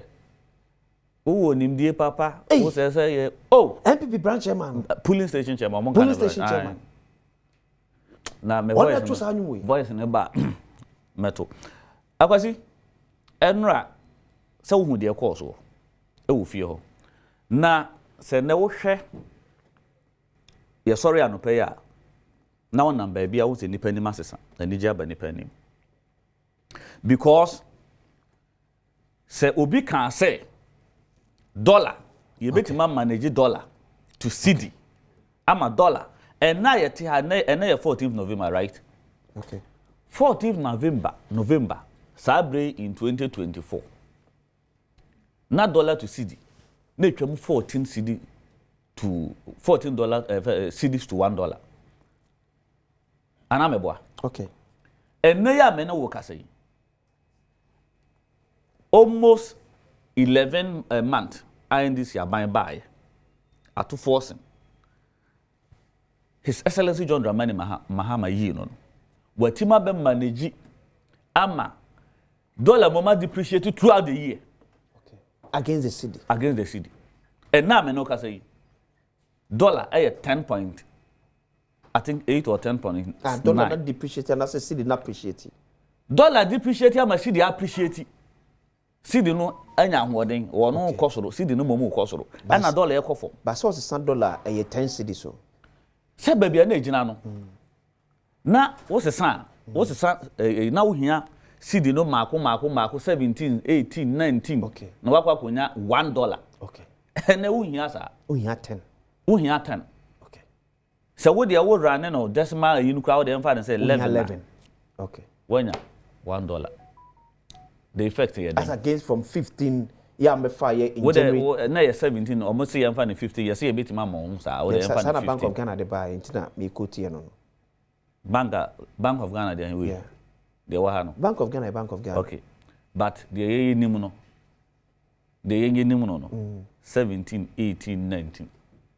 But what the for Bank of Ghana na. Enye me Bank of Ghana. Me fa kwa adwuma no. Enye me Bank of Ghana. Yem fa sa Bank of Ghana no dey na nye. Say na ye 15 na. Okay. What say na ye say? Bank of Ghana say 15. Na ye 15. Yes. And there's Bank of Ghana was say 10. O say 10. But when I no mta din ko say 10 point. And 10 point. Mam check ya no pay. 10. Okay. Watcha. So the Bank of Ghana dey mean say wo na for. Enunti edin fa so papa ba die ntia. Because dia na ye kra ba ye this dollar na ye di koyi. Sika no ne ma no kra ye kra ba ye the dollar na ye kra ba. And a win here dollars in the okay. What you say? Fuel, petrol, diesel, no me ade na yeto. Me car na me use no eno na me da ho use. Me the car no ko si filling station say yerumbo fuel ngoma. Me do ya bia na so red na me de ko ye bu na ye munwie kwa na ma start e kan 1000 5000 6. O car no? Yes. Sa bre no. Ene me ko ho a matua mana bro so aye 1000 1001. First now 1,500. 1,500. Not 1,000. To what me say about 400 Martin nti da bia me kwa gina fuel filling station bia no President Mahama ne ato force na mamu NDC amamu me to fuel we ya mama me 500 cedis. Okay. Say me fanche me bottom. For the first time in about 8-9 years ayenya stable power. Nkania ye koda ye nsuro say ye bedumu ye nkania ye nka say ye nya perfect system. Okay. But as compared to the ye dija or the beto ye or mo beto ye ne the beto ye. Stability aba ama na ye nkania ho nsem gina year. Your technical challenges ni ade etimi sie. Okay. E wo ho. Me say me transformer issues wo me akro from nyame so meda makop Ministry of Energy a nyame aya adom a ye ya awodo fa bia ye de ye be extension ye de transformer eba na enom ye yi ewo ho nkranza gromesa area mo low voltage enom wo but wo ye enu free ho no mo a nkane ane de ejina na so na no akwa de ye se 2026 end no e wo se kuro bia wo nkane a yes e wo budget nim kuro bia ye be connect kuro bia so because ye sign the new power generation and the capacity no I be generate power be generate no e be ye more than akosombo e wo budget nim okay ye be 50 communities districts 50 districts ye sha da be ma ye ni akom ku adwuma ye ho na ya supply or more tractors we 200 we 200 we 500 we 300 e wo budget nim the big push Kumasifo asante mantem fontie ni yi se ufrin krana obeko Kumasi ya that express road na ye no 6 lanes mekana am so ye masho me ye mushim ade se nye nkwa ni o ma ye wo 6 ye benya 6 lanes but ye de ba na se ufri hana wo Kumasi ya butimi this 6 hours 5 hours. So what happens to the dual carriage plan for Kumasi Accra highway? So how plan chebende? Say no ye twaso. Ye be ye no separate. Near ye express.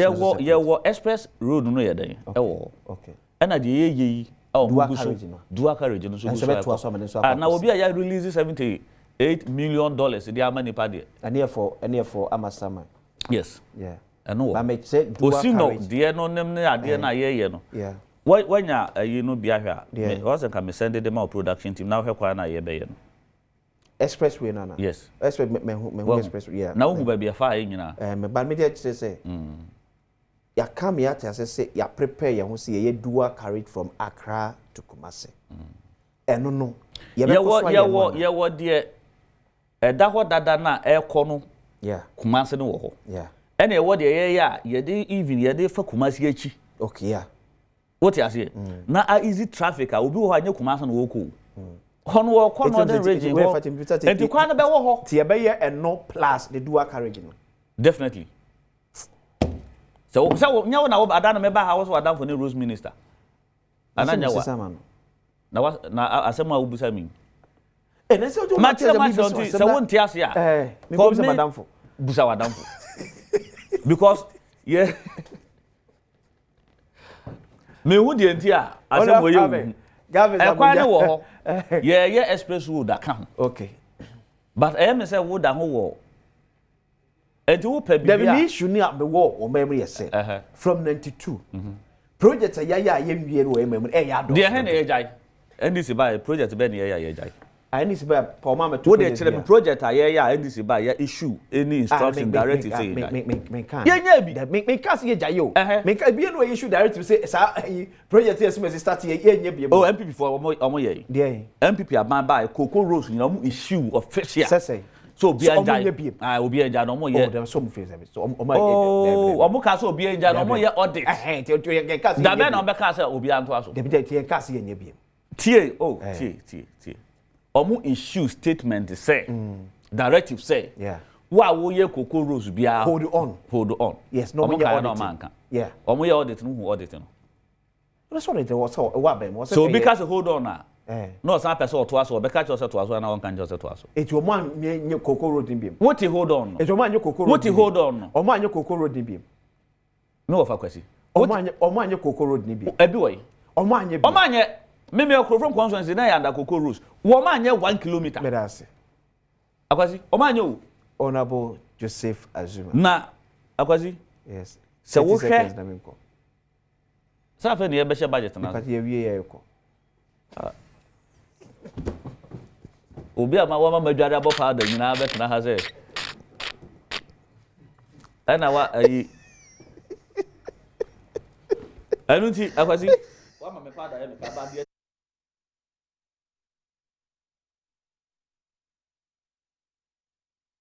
okay performance and that's so inflation and inflation do baby 54% and they are single digit a chere your economy na stabilize amene woto ade na o chena sa na wo se wonya na wo bekoto wo se yete so kra I was in a crack na ye wie no adwuma we nyina o mampani ye nyina the less than 60 ministers okay and against 125 ministers na kwa benane wode toto papa so na nra na MP ba ko ye pia bonten no ka cha se wurade nyankopon kenofurata wagu ye ne mo ase that's honorable Joseph Azuma, a member of Parliament, Malaysia, Acrofom constituency in Ashanti region. Badwam, the area is new year. You don't waba. Na Adom TV no way. We come over here, baby. Adom TV kabumku every home. But you don't have a see.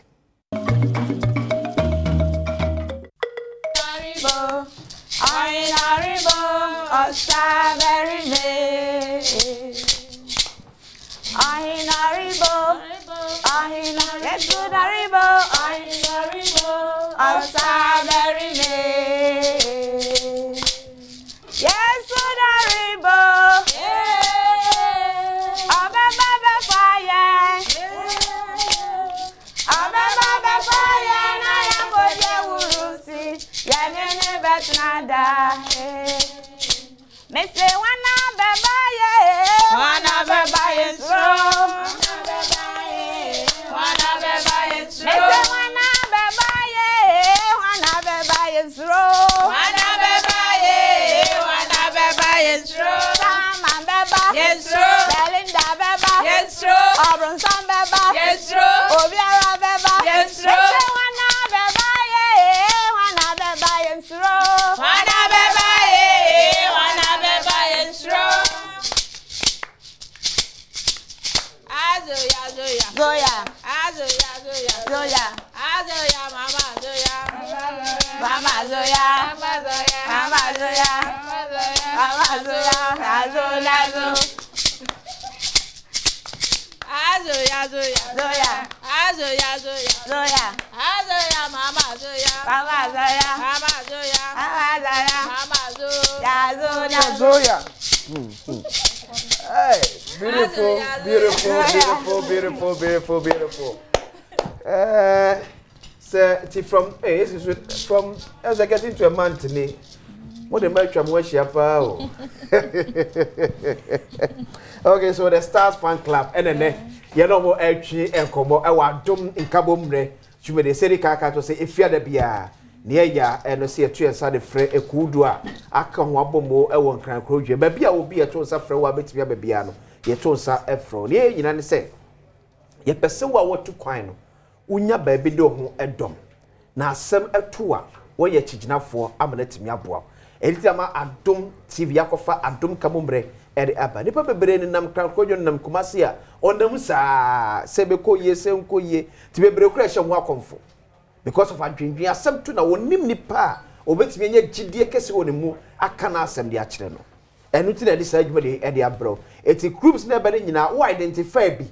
Now, say, pa ministers for the Bequa, Omnum number Betuja, no from, no astrology, say your word in an old me a join. It's never your snabby. A some two, uncle shed them empty so. Now, Cocoa and Rodro. The Stars Fan Club. Together we stand. Hey. We ain't the Stars Fan Club. Hey, we the mama kind of the Stars Fan Club. What to mean, Taki? What I can't move. I could see a dish. But what did you say? Pastor me Elizabeth Cranston. Me sure man have a penny powder kuna. Me pass fine. Me who ya them who ye. They go for Stars Fan Club by. Okay, I am Kabum. Okay. And Kabum ni odo. Because we share yana montu aye 2 year aye odo asem. Okay. Enti yadwen ho din say oh yakoye ma enye ma nkwanko ye ma ne mema. E mema so fa. E mema no motu kwan kakra enti na ye hu wo mo. Okay. Okay. Enti no ye keka ye ho bom.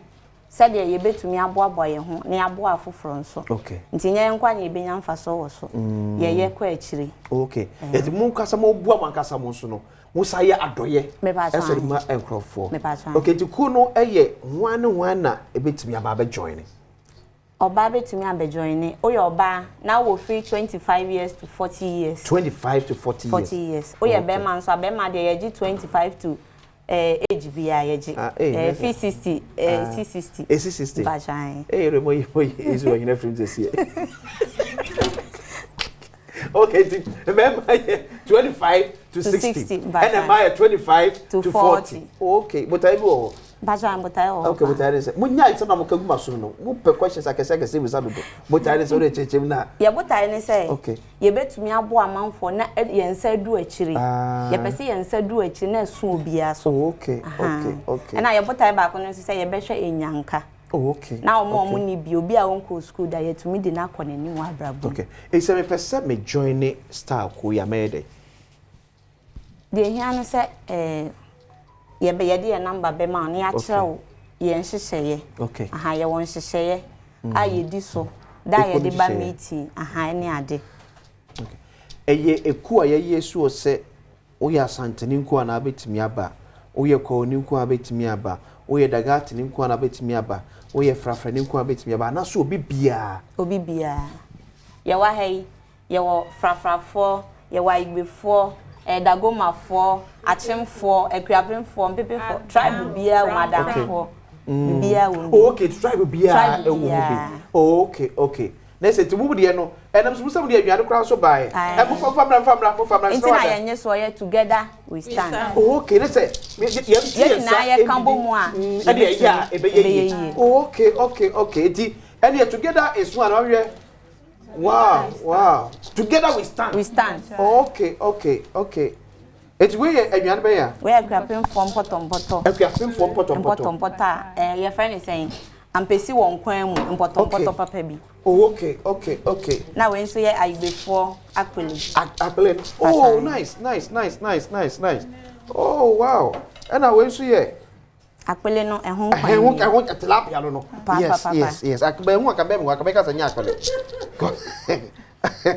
oh good eti mu de nyina se yenka hu embom na eti patuma me number na metimi afresh empese me join mu koya okay your number na 0248 29 18 and I say 055 66 38 488 but your sense number is mam so biem 0248 29 18 77 and I say 055 66 38 488 muko ni shebe pa na wo mu afi se ehu eti medwoni a e ma dwen hu biem okay ye yakoye man ne mema no ye kuo no ye nje sabi lesbian any gay for e wo yimu okay eno de wo mu pa single bebre singles aware for nso wo yimu okay and I'm trespassing so debi okay eno no trespass a enka kuo ni mra ho eno ye mo asem let's say me bana manage sister una besam ne kan ye me ni mi enu asem oni ni na nyame ya adom na ye a na ekuo na behira okay let's ekuo aware what I say okay oh good idea ekuo adakwa fo bebre wo everybody with our meetings but ye wa afi nyamata eko every last Sunday of the month about 3:30 p.m. any ye shemu ye Saturday so kwa so kra wa pon kra be ye wa de every kra okay free 3:30 work on and a meeting no starting okay eti o se me ye obi a me ye adwuma ansan metimi adwone ko ya na me ba so an eko de eye sikasem de obeka se ko onye sikasem no wadada eko ye mre ani sika because se utua we sika kra na se untumi mba meeting a bibi to waye nyema wo because of say ye na ye wa obi aye adwuma so ye gya ye adwuma e de kohia e bi obi yi ware obi ye bibia ye kogya no e kotai na chi nti fa ne se uwom na wo de o se wo sika nti wo betua we sika na mom untumi mba meeting a edru so aye de sika be ma ne wo because ye nyamre na obia de ehia na atumi aye na ye fe difference mu no enye solely because of sikano debi see be hu ye ho de wo say ye no ntini ye say ye kan ye ho abom ye ko be da se timra na ne ye ne ti we ye potompoto na we ye apple e ti mpa cho say ye sane out o TV so so ne aye ne de ye ne TV so for every ye ne ye de we nyakopo ye admafiada ye be say de shakoso na hwe Adom TV the star together we stand. The star. Nyame nsa o. The star. Won't to mean that. Ya